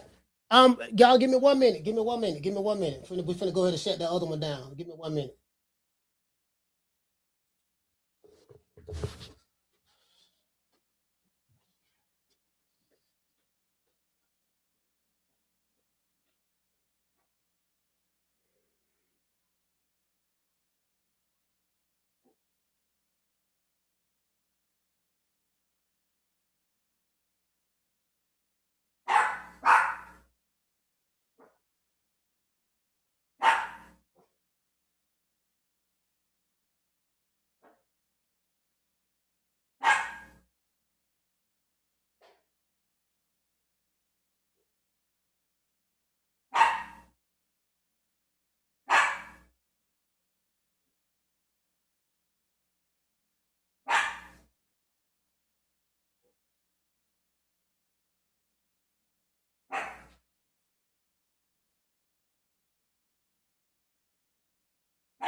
Nobody is watching you.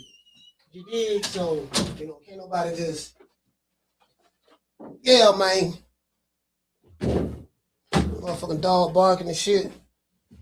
Trying to motherfucking make it.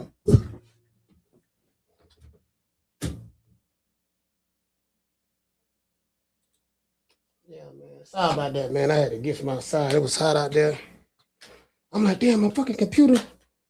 And I saw it. I heard the fan blowing real hard on it. I said, "Oh shit! I got this bitch in the doggone in the sun. This goddamn laptop finna overheat."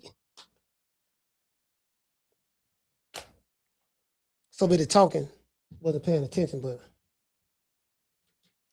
yeah, man. But what I was saying was, like, it's just a different day and time and culture that we're living in right now. Like I remember, like, it used to be everything was free game. Like, everybody talk shit about everybody and laugh and joke and crack and have fun, and like those days are over with. Those days are over with.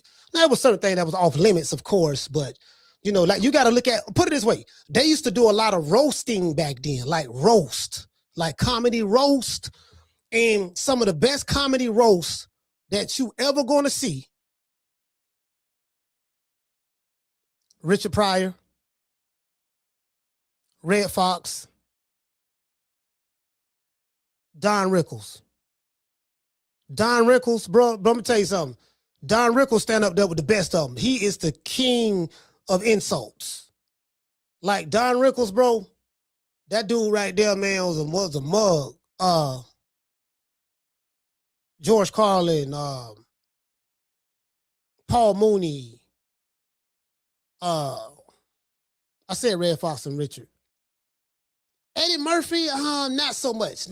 Eddie wasn't really like doing not so much. Eddie was really, really funny though, but 80s Eddie, but I don't think he really did like the celebrity roast type stuff. I'm not sure, not that I remember.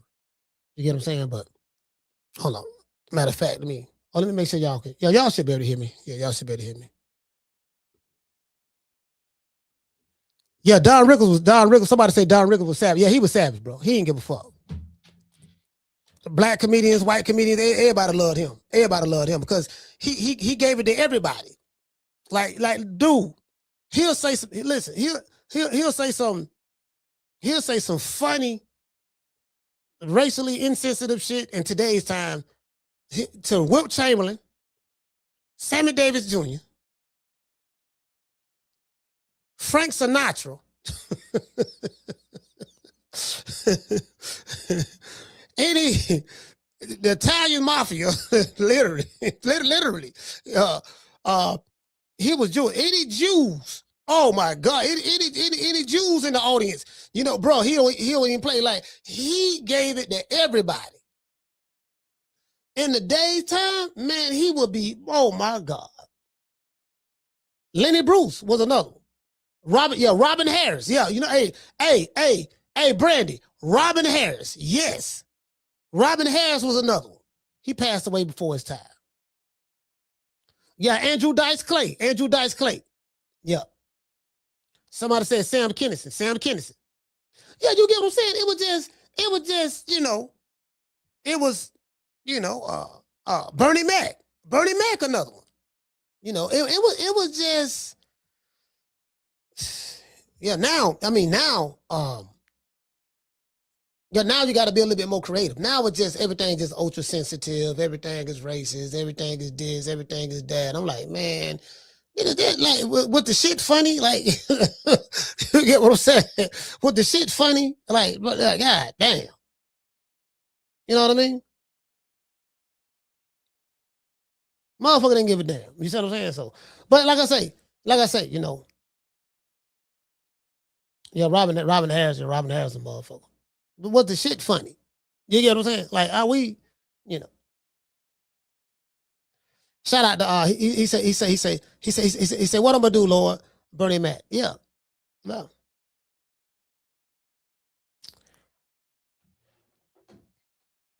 You get what I'm saying?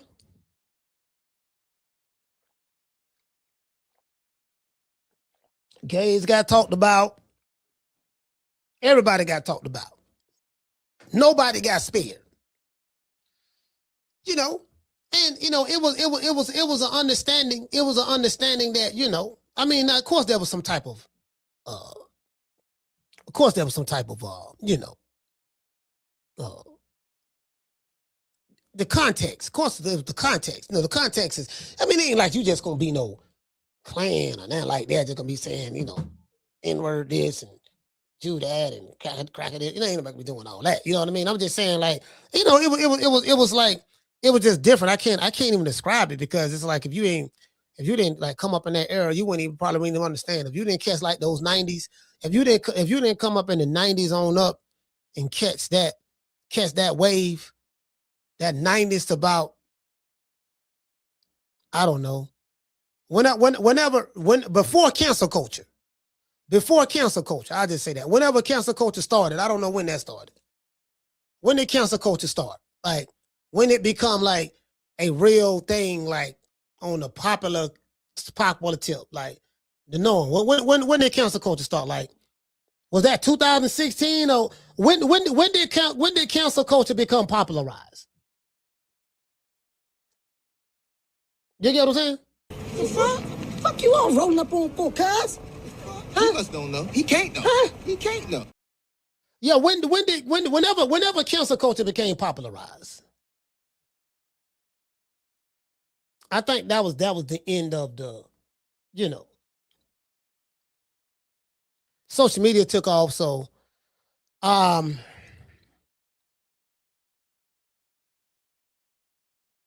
you know, social media introduced a different way to skin the cat, stuff like that.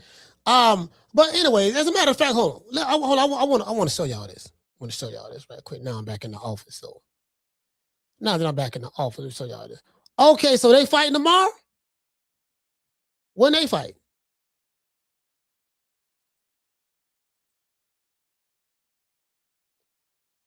I don't know. Hold on, let me show y'all this here. They showing Raymond Ford and the Shockey Foster. To me, that's a great fight. I love that fight myself.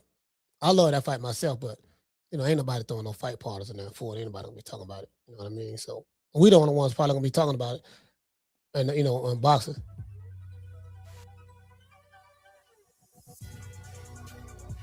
Oh no, man. I'm riding with Shock on this one, man. I think I'm kind of riding with Shock on this one. I think I'm gonna ride with Shock on this one, fam. Yeah, that's what I think. I think I'm gonna ride with Shock on that one. I just retweeted it to myself, so you know what I'm saying. I just retweeted it, so you know. I'll pin that. Let's see. Hold on. This Eddie Hearn right here. I want to hear what Eddie got to say. Hold on. Let's hear what Eddie got to say. No, let's go right. Let me see what Eddie got to say. Rumours Haney's talking to him. Wouldn't be surprised if he goes. Have you spoke to him? No, because I can't do anything with Dev. Like, why? Because the money's not there, Con. Like, unless you need these guys, unless you're willing to lose a load of money in the process, you just can't. It's the same with Richardson. It's the same with Devin. I love Devin. We've talked, and if a fight made sense or a number made sense, but he wants crazy money, and so therefore you need someone that's desperate to overpay the marketplace, a bit like I did with him years ago. Wow, he said kind of like what I did with him years ago. So he said he paid Devin Haney all that money because he was desperate at the time. Because that's when that's when the Zone, Eddie Hearn was trying to get his foothold on promotion in America, and the Zone was giving him all that money. So he was paying people like Tevin Farmer, Demetrius Andrade, Devin Haney. He was paying them 3 times more than what they than what their market value was, in order to get him to come over there. And he said he was desperate at the time. That's what he's saying right there. But he's like, yeah, man, it's a different day and age now, fam. I ain't desperate no more, fam. Like, it's a whole nother ball game now.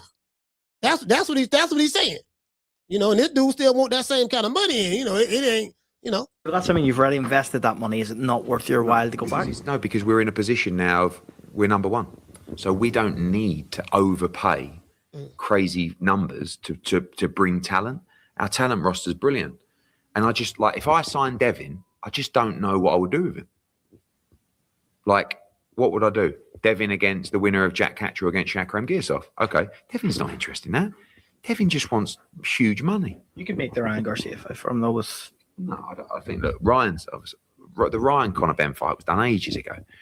So that's there. Maybe Devin could fight the winner of that in time. But Devin's got to do what's right for Devin. Damn. You know what I'm saying? I like, damn, bro. Rumours Haney's talking to him. Wouldn't be surprised if he goes. Have you spoke to him? They talking about they won't be surprised if Haney go to Zuffa boxing. That's what they're talking about, Zuffa. You know what I mean? So, but let's continue. No, because I can't do anything with Dev. Like, why? Because the money's not there, Con. Like, yeah. So he said I can't do nothing with him. They want too much money, dog, and he ain't no dog. Like, I'm not gonna make my money back for paying to do what he want. Now this one, Eddie. Now some people, I ain't gonna lie, some Devin Haney fans, they may feel like Eddie Hearn, the big bad white man, he hating on the black man, he's showing racism, this and that. I'm like, I can promise you, and I like to tell these Haney fans this, the Haneys don't feel the way you feel. Like, they don't take no racial solitude, like, yeah, man, he white folks, this and that. I mean, they may pander to it a little, and sometimes, I don't know, but they don't see that shit like that. All they see is green. And, if you know anything about Bill Haney, shout out to Bill, he going to work whatever angle he can in order to increase the bottom line. Yeah, they don't, you know what I mean? Like, come on, yeah, the Haney's ain't into that racial shit. They not, I'm telling you, they not. Now, Bill will go on the revolutionary platforms like the LDBC and stuff like that, and, and tell them, yeah, man, he talk the brother man stuff to them and all that stuff there, but man, them people ain't on that shit, man. They just, you know what I mean? Shout out to Donnie. He say, this is why I'm glad he took the money. It's always about loyalty when fighters leave, and business when promoters don't need the fighters. Yeah, again, that's how the ball bounces, Donnie. You get what I'm saying? So,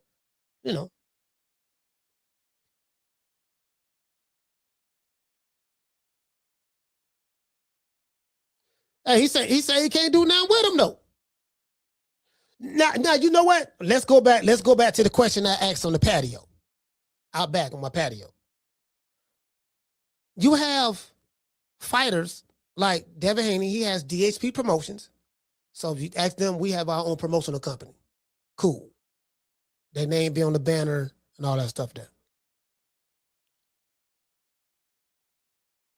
GTG Promotions, Tank Davis, this and that. All these fighters got their own promotional companies, right? The only one that I've seen that put his money up for promote his own fight was Danny Garcia. Danny Garcia, he was like, yeah, man, now I'm a promoter, man. Y'all don't understand. Like, I had to pay for this. I put up $1 million of my own money to secure the venue, to get the licensing fees, and they had to take care of the undercard. So now Danny has promoted his own fights. He understands what it's like to be a promoter. Now, of course, he did it on a small scale. And then on top of that, he got to pay himself because he's the headliner. So he's the main draw. So he going to get, all the money, everything coming back to him, right? I don't see no other fighter who had their own promotional company doing that, what Danny Garcia has done. That's one. And two, I don't see no fighter who have their own promotional company getting network deals like Jake Paul did. Jake Paul got a deal with DAZN and he got one with Netflix, MVP Promotions. And I'm like, well, how come other fighters don't do that? Hey, you get me? You get me, Jamie? How come other fighters don't do that? What did say? Jamie say Debo fans say Eddie is the white devil, but you can't say that because like even Devin Haney is on record saying that his stepmother is white. Did you get what I'm saying? So I don't think that Devin Haney looks at it the way his fans look at it. His fans is on some revolutionary. They on some like, that's why I call them Shea Butter Laptop revolutionaries. They want to try to relitigate the 30s, the 40s, and the 50s, and the 60s. And yeah, and they beating on their chest online behind the keyboard and the camera, but that's about it. Those guys are very, very low IQ. Trust me, they very low IQ, bro. Like the hills that they decide to die on, it really amazes me. I'm like, dude, this the hill you want to die on? You sure about that? All right, fam. Well, go be my guest. True. It's some boxing fans. There's some box fighters. They got some real low IQ fans, bro. Like, on that boy out of Baltimore, they real special. Wilders, they real special. There's some people they real special now. Not all of them, but I'm just saying, some of they do they real special now.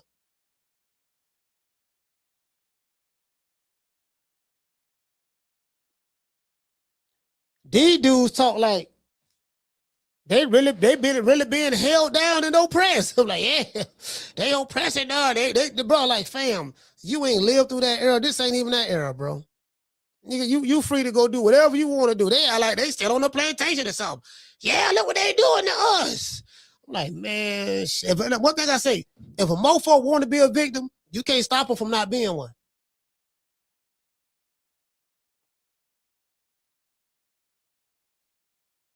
Yeah, he's fixated on being the victim. So, yeah, you're right, man. You're right. You being held down. You been oppressed. Yeah, I'm finna go over and go to the bank. Finna go over and go to the bank, man. Talk to my banker, man. Finna open up this Roth account. Yeah, what you say? You been oppressed? Yeah, okay. All right, cool. Yeah, that's cool. Yeah, they holding you down, huh?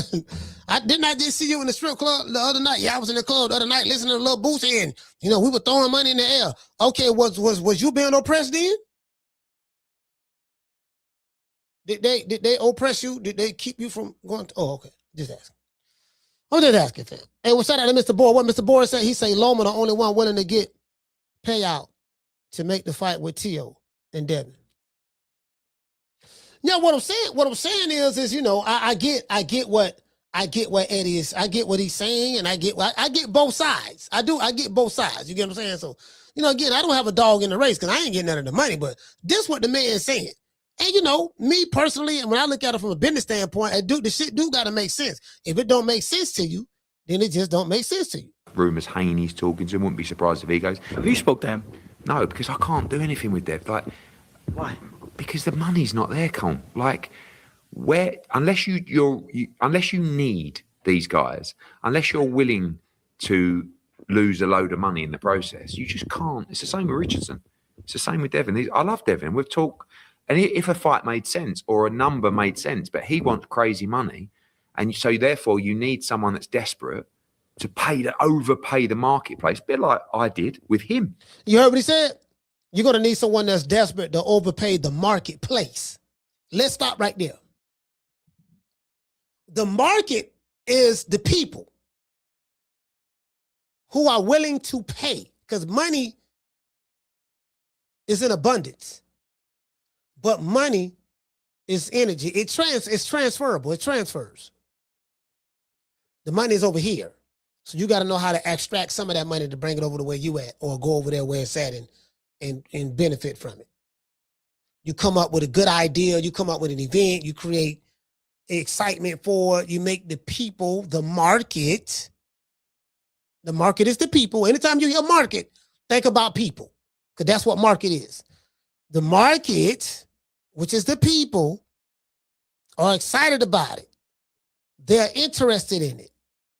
They want to invest their money in this event so they can go out for that one night and have a good time and enjoy themselves. So if a fighter wants $7-8 million, a promotional company, like, okay, let's put it this way. Forget Eddie Hearn. Let's use DHP Promotions as an example.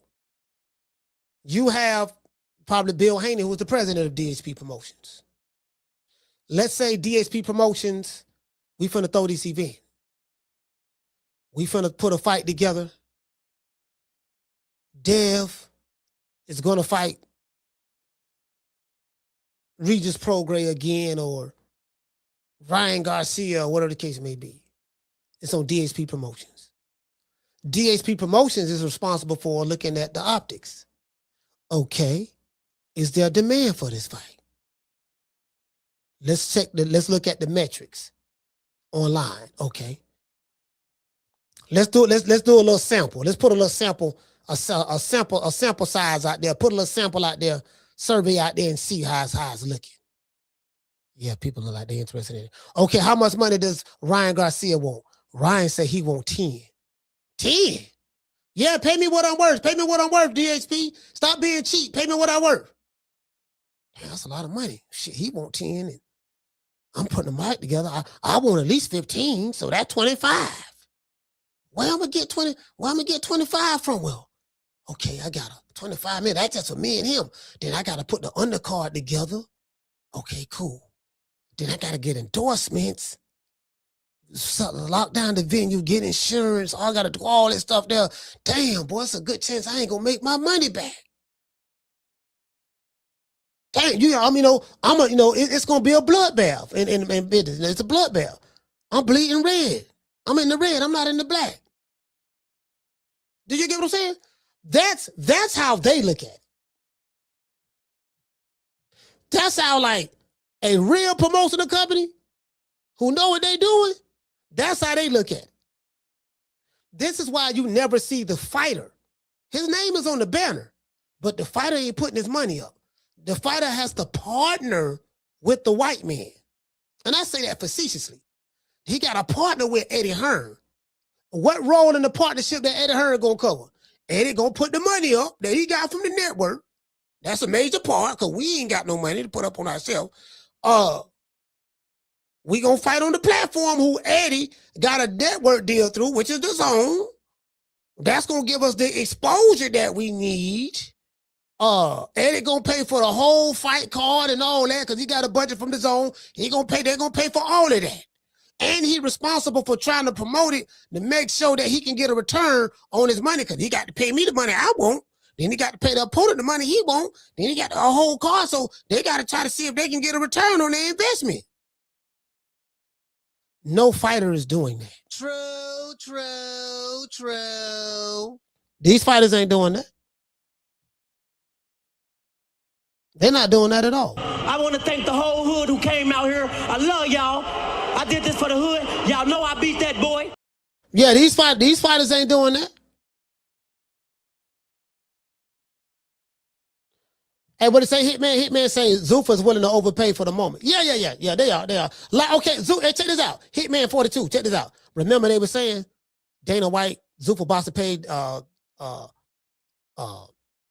Conor being $15 million for one fight to fight Regis Prograis. I knew that was some cap when I heard that. You got to be the biggest fool of fools if you're going to pay the Conor Ben $15 million to fight Regis Prograis for one fight. No.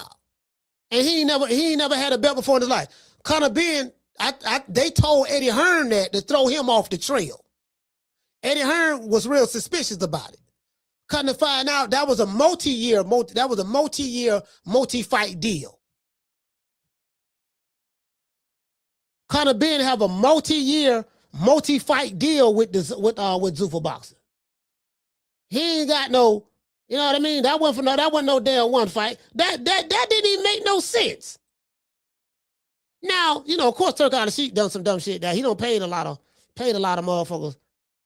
He paid all these fighters. He don't pay a whole lot, way more money than what they should have got paid just to see a fight. You know what I mean? So, because Riyadh ain't made no money yet, from what I heard. Every event they put on, they been in the red on.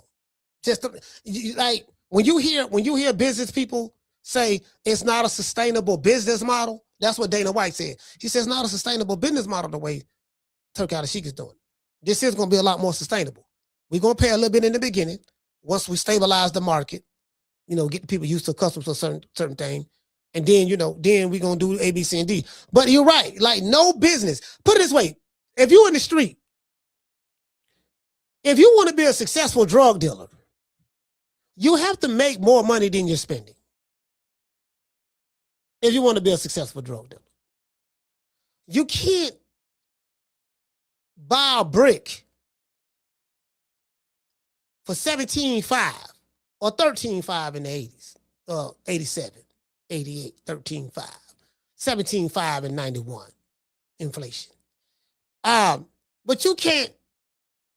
I'm gonna buy 10 birds for $17.5. Matter of fact, I'm buying 10, so I'm gonna get it at a discount. I'm gonna get it for 16. You know what I mean? I got 10 birds, 16 a piece, 160. But then, when you sell it, you only bringing back 100,000, 75,000. The plug got paid. The fighter got paid. Everybody got paid. You put all this money up on the birds, but you only brought back 50% of what you paid for. Yeah, dog. I bought a bird for 16. I bought a bird for 17.5, dog. You did? Yeah. I ain't make. You know what I mean? I bought the bird. I ain't make but like 8,000 back. But it was good though. It was some good stuff. It was a good fight, good promotion, a good, you know what I mean? So yeah, so that's why they don't see them fighters do that. They not willing. Them fighters understand. They're like, dog, you know what, man? Yeah. What did say? Jamie say Ben is definitely no $15 million. Oh, hell no. Hell to the no. No. He said Usyk Fury was a bloodbath. Oh yeah, facts. Usyk Fury was a bloodbath. The only reason I don't think that Crawford and Canelo was a bloodbath was because Netflix bought the rights to that fight from Turk Al Sheikh, from Riyadh season. They bought the rights to that fight. So Netflix will probably pay their money back because they're gonna make their money back because, you know, I don't know how the deal was structured. I don't know if they got the gate or whatever. I don't know how it was structured, but you know, I'm pretty sure they're gonna make their money back because they own that content. People always gonna watch it. It's gonna be on their platform, and they may make it back over time or whatever. I don't know how it is, right? But yeah, Fury Usyk definitely was bloodbath. Both of those guys was grotesquely overpaid. Grotesquely overpaid.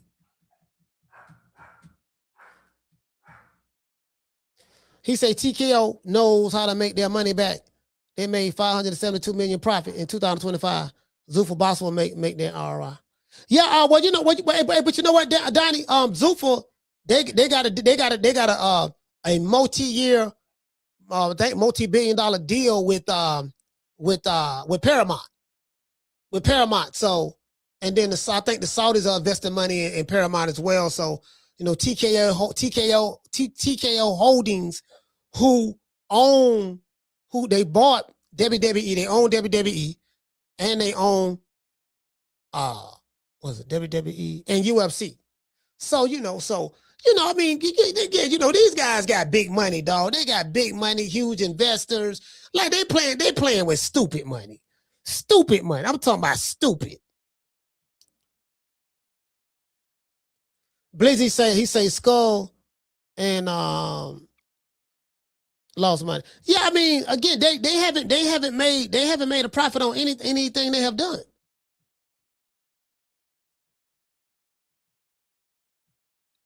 But I don't think they care about that. It's like when you first start a business, they understand that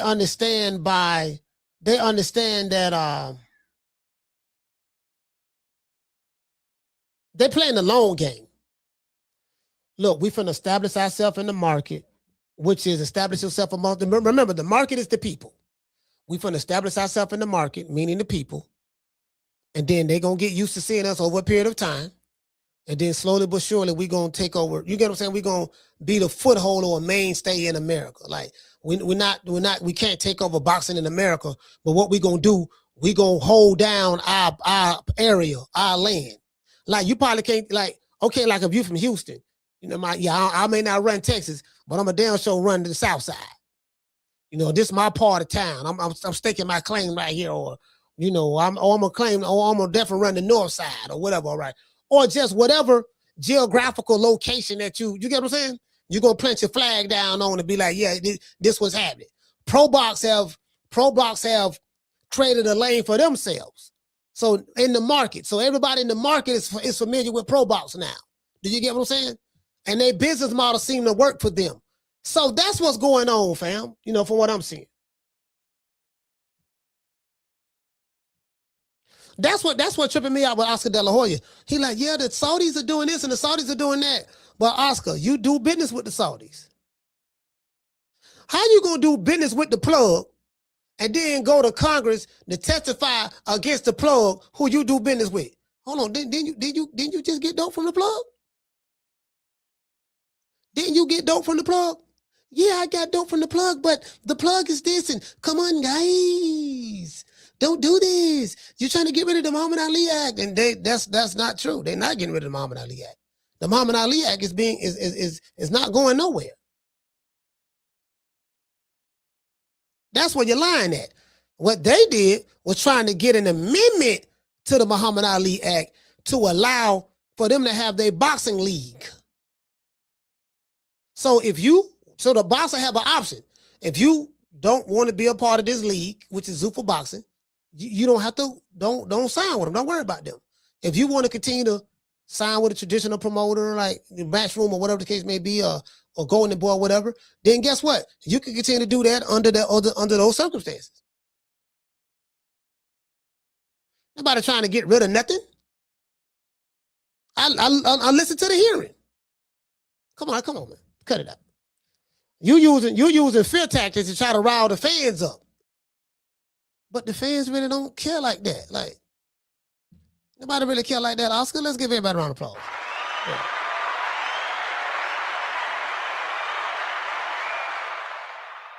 Yeah, you get what I'm saying? So, it is what it is. What they say? He said, as long as they taking our money, they will always have money. Yeah, I don't know what you mean by that, fam. I don't know what you mean by that. He say, what did he say? He say these clowns are posers. Box. He said you're not dealers. Charlos are clowns. Say Sweepy. He said something about Sweepy. He fucked up his money. What did he say, fam? He said, J. Ross, he said Pro Box stay with the DC DMV fighters. Yeah, they do. They got a formula. They got a formula. Hey, shout out to Sheila. Sheila, what's going on, Sheila? Yeah, you know what I mean? Schoolo. Hey, what you say? Hey, Jay Blizzy he said Oscar dry snitching. Hey, Jay Blizzy, you notice ain't nobody called Oscar a snitch? Oscar went to Congress to testify and talk bad about his competition, Zuffa Boxing. Nobody called him a snitch. Ain't nobody called him a snitch. Oh, he's snitching. Hey, Jay Blizzy. Jay Blizzy said Oscar dry snitching. No, he ain't dry snitching. Hey, Hey, you know what? He ain't dry snitching.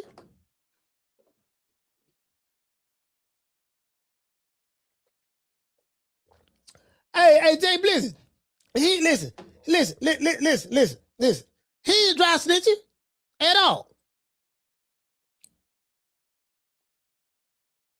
He just coming out. Hey, Jay Blizzard. He just coming out.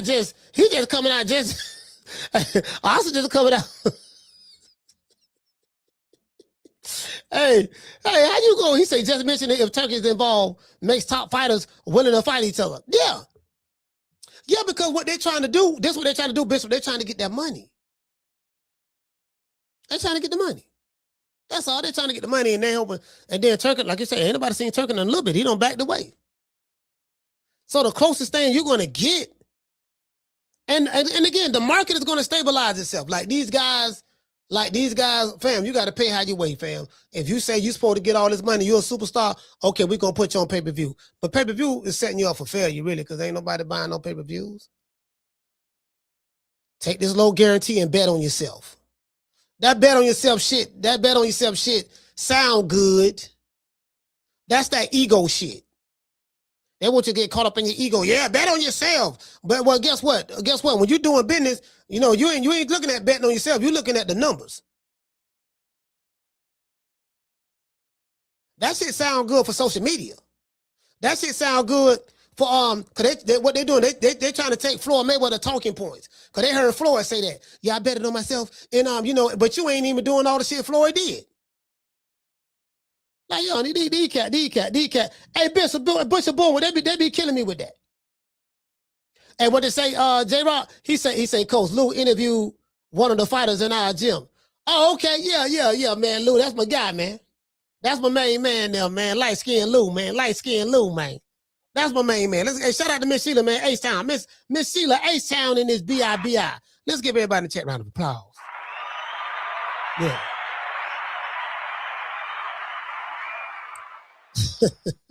Yeah, you know what I mean? Like shit, man, Oscar, your fighter suing you. You Oscar De La Hoya so goddamn cricket. But it is what it is, though. You know, yeah, what it is. Oscar, cocaine to do the cocaine. You know what they say? Cocaine a hell of a drug. Cocaine is a hell of a drug. You know, shit. You know, between that and fishnets and fishnets, black pantyhose. You know, it is what it is. It is what it is. You get what I'm saying? So. Yeah, man, it is what it is, man. Peace to the family, man. I'm going to give everybody a shout out, man. Give me a minute. I want to thank the whole hood who came out here. I love y'all. I did this for the hood. Y'all know I beat that boy. Yes, sir, man. Shout out to Miss Sheila. Hey, okay. H-Town, stand up. Shout out to H-Town T. Hey, okay. Shout out to Cool Boy Curry. Cool Boy. Hey, okay. J-Rock from DC. Hey, okay. Chris Shaw P. Hey, okay. Shout out to Jay Blizzy. Hey, okay. Schoolo in this B.I. Hey. Okay. Shout out to Bishop Bullwinkle. Hey, okay. Shout Cool Hands in this BI. Hey, okay. The J Kid. Hey, okay. Shout out to New Era TV. Hey, okay. Who else we got in the building, man? We got Daniel. Daniel, what's going on, fam? Hey, okay. Let's see. Hitman 42. Hey, okay. 40. Let's see. We got my main man Jamie from New York. Hey, okay. Chris in this BI. Can't forget about Chris. Hey, okay. Tony Montana. Hey. And I'm going to give everybody else a shout out right after these messages. We're going to see what's up, man. If Jermell Charlo and Sebastian Fundora fight, again, this is what I see going on. Sebastian Fundora already done beat up Keith Thurman. They was going to feed him Errol Spence. Remember, Errol Spence jumped in the ring. They was going to feed him Errol Spence. He was going to pretty much beat Errol Spence up. And then now they're talking about Jermell Charlo and Sebastian Fundora. More than likely, again, all in-house PBC fights, nothing wrong with that. So what I see they doing, they're gonna feed all the old niggas, all the old washed up has-been dudes that was popping on the PBC back then. They're gonna feed them all to the praying mantis, and he gonna eat them up alive. True. That's what I see. Let me address something to some of the haters out there about me. Y'all can kiss my ass twice. Two times, both cheeks. You dig? It is what it is, man. Give everybody else a shout out right after these messages.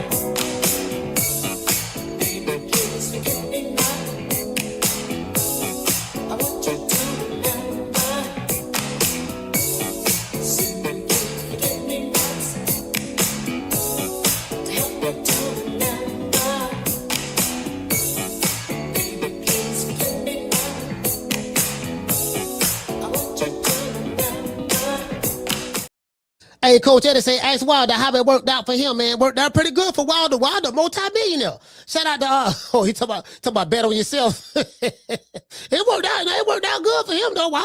Wilder straight, fam, to be honest with you. Shout out to G5. True. Hey, okay. Shout out to Coach Eddie. Hey, okay. Shout out to Clinton. Hey, okay. Clinton say Fundora by KO. Yeah. Shout out to Mitchell. Hey, okay. Cause I want to see. Shout out to Brandon Sweet Like Candy. Hey, okay. Cause I would want to see like how like what game plan would he be able to come up with in order to get around the height and the length, and the height and the arm reach of Sebastian Fundora. And then again, as I said before, Jermell ain't been in the ring. September of this year be 3 years. So you get what I'm saying? So, I mean, it is what it is. I mean, we just saw him sauced up. He was just somebody fight drunk. You know what I mean? Come fucking with me, you gonna get knocked the fuck out. I'm a knockout artist, baby. So he was a knockout artist. Shout out to Jamie. Tony Montana. Schoolo. Cool Boy Curry. Sheila from A-Town. Bishop Bullwinkle. Shaku Hands. Shout out to Daniel. Shout out to Chris. Shout out to listen, man. Shout out to Blizzy, man. Blizzy. Big Jag in his BI. Yeah, man. Clint Cummins in his BI. Yeah, man. I mean, it is what it is, man. Hey, Coach Ed. Coach Ed, what are you gonna do, brother? You gonna take the politically correct pick? You gonna be on cold on this fight when they get announced? You gonna be on cold, or what you gonna do? You gonna be on cold, or brother? We gonna talk, Coach Ed. We gonna talk now, brother. We gonna talk. We gonna talk about the cold. We gonna be on cold on this one, cause the praying mantis. I got the praying mantis. Hey, Coach Eddie. I got the praying mantis, man. That dude there, man. You heard me, Coach Eddie? The praying mantis. The praying mantis, man. Lord have mercy. Anyway, man, shout out to Big Jag. We got G5, Tony Montana. We got Clinton. We got Schoolo. And I think we got Brandon Sweet Like Candy. And I think that's it. I catch you guys on the next one, man. You know my motto. Don't meet me there, beat me there. Peace. Peace to the family. Peace to the family. Peace to the family. Y'all know what time it is. Man, I'm out of here, bro. Let's go. Man, I'm out of here, bro. Let's go.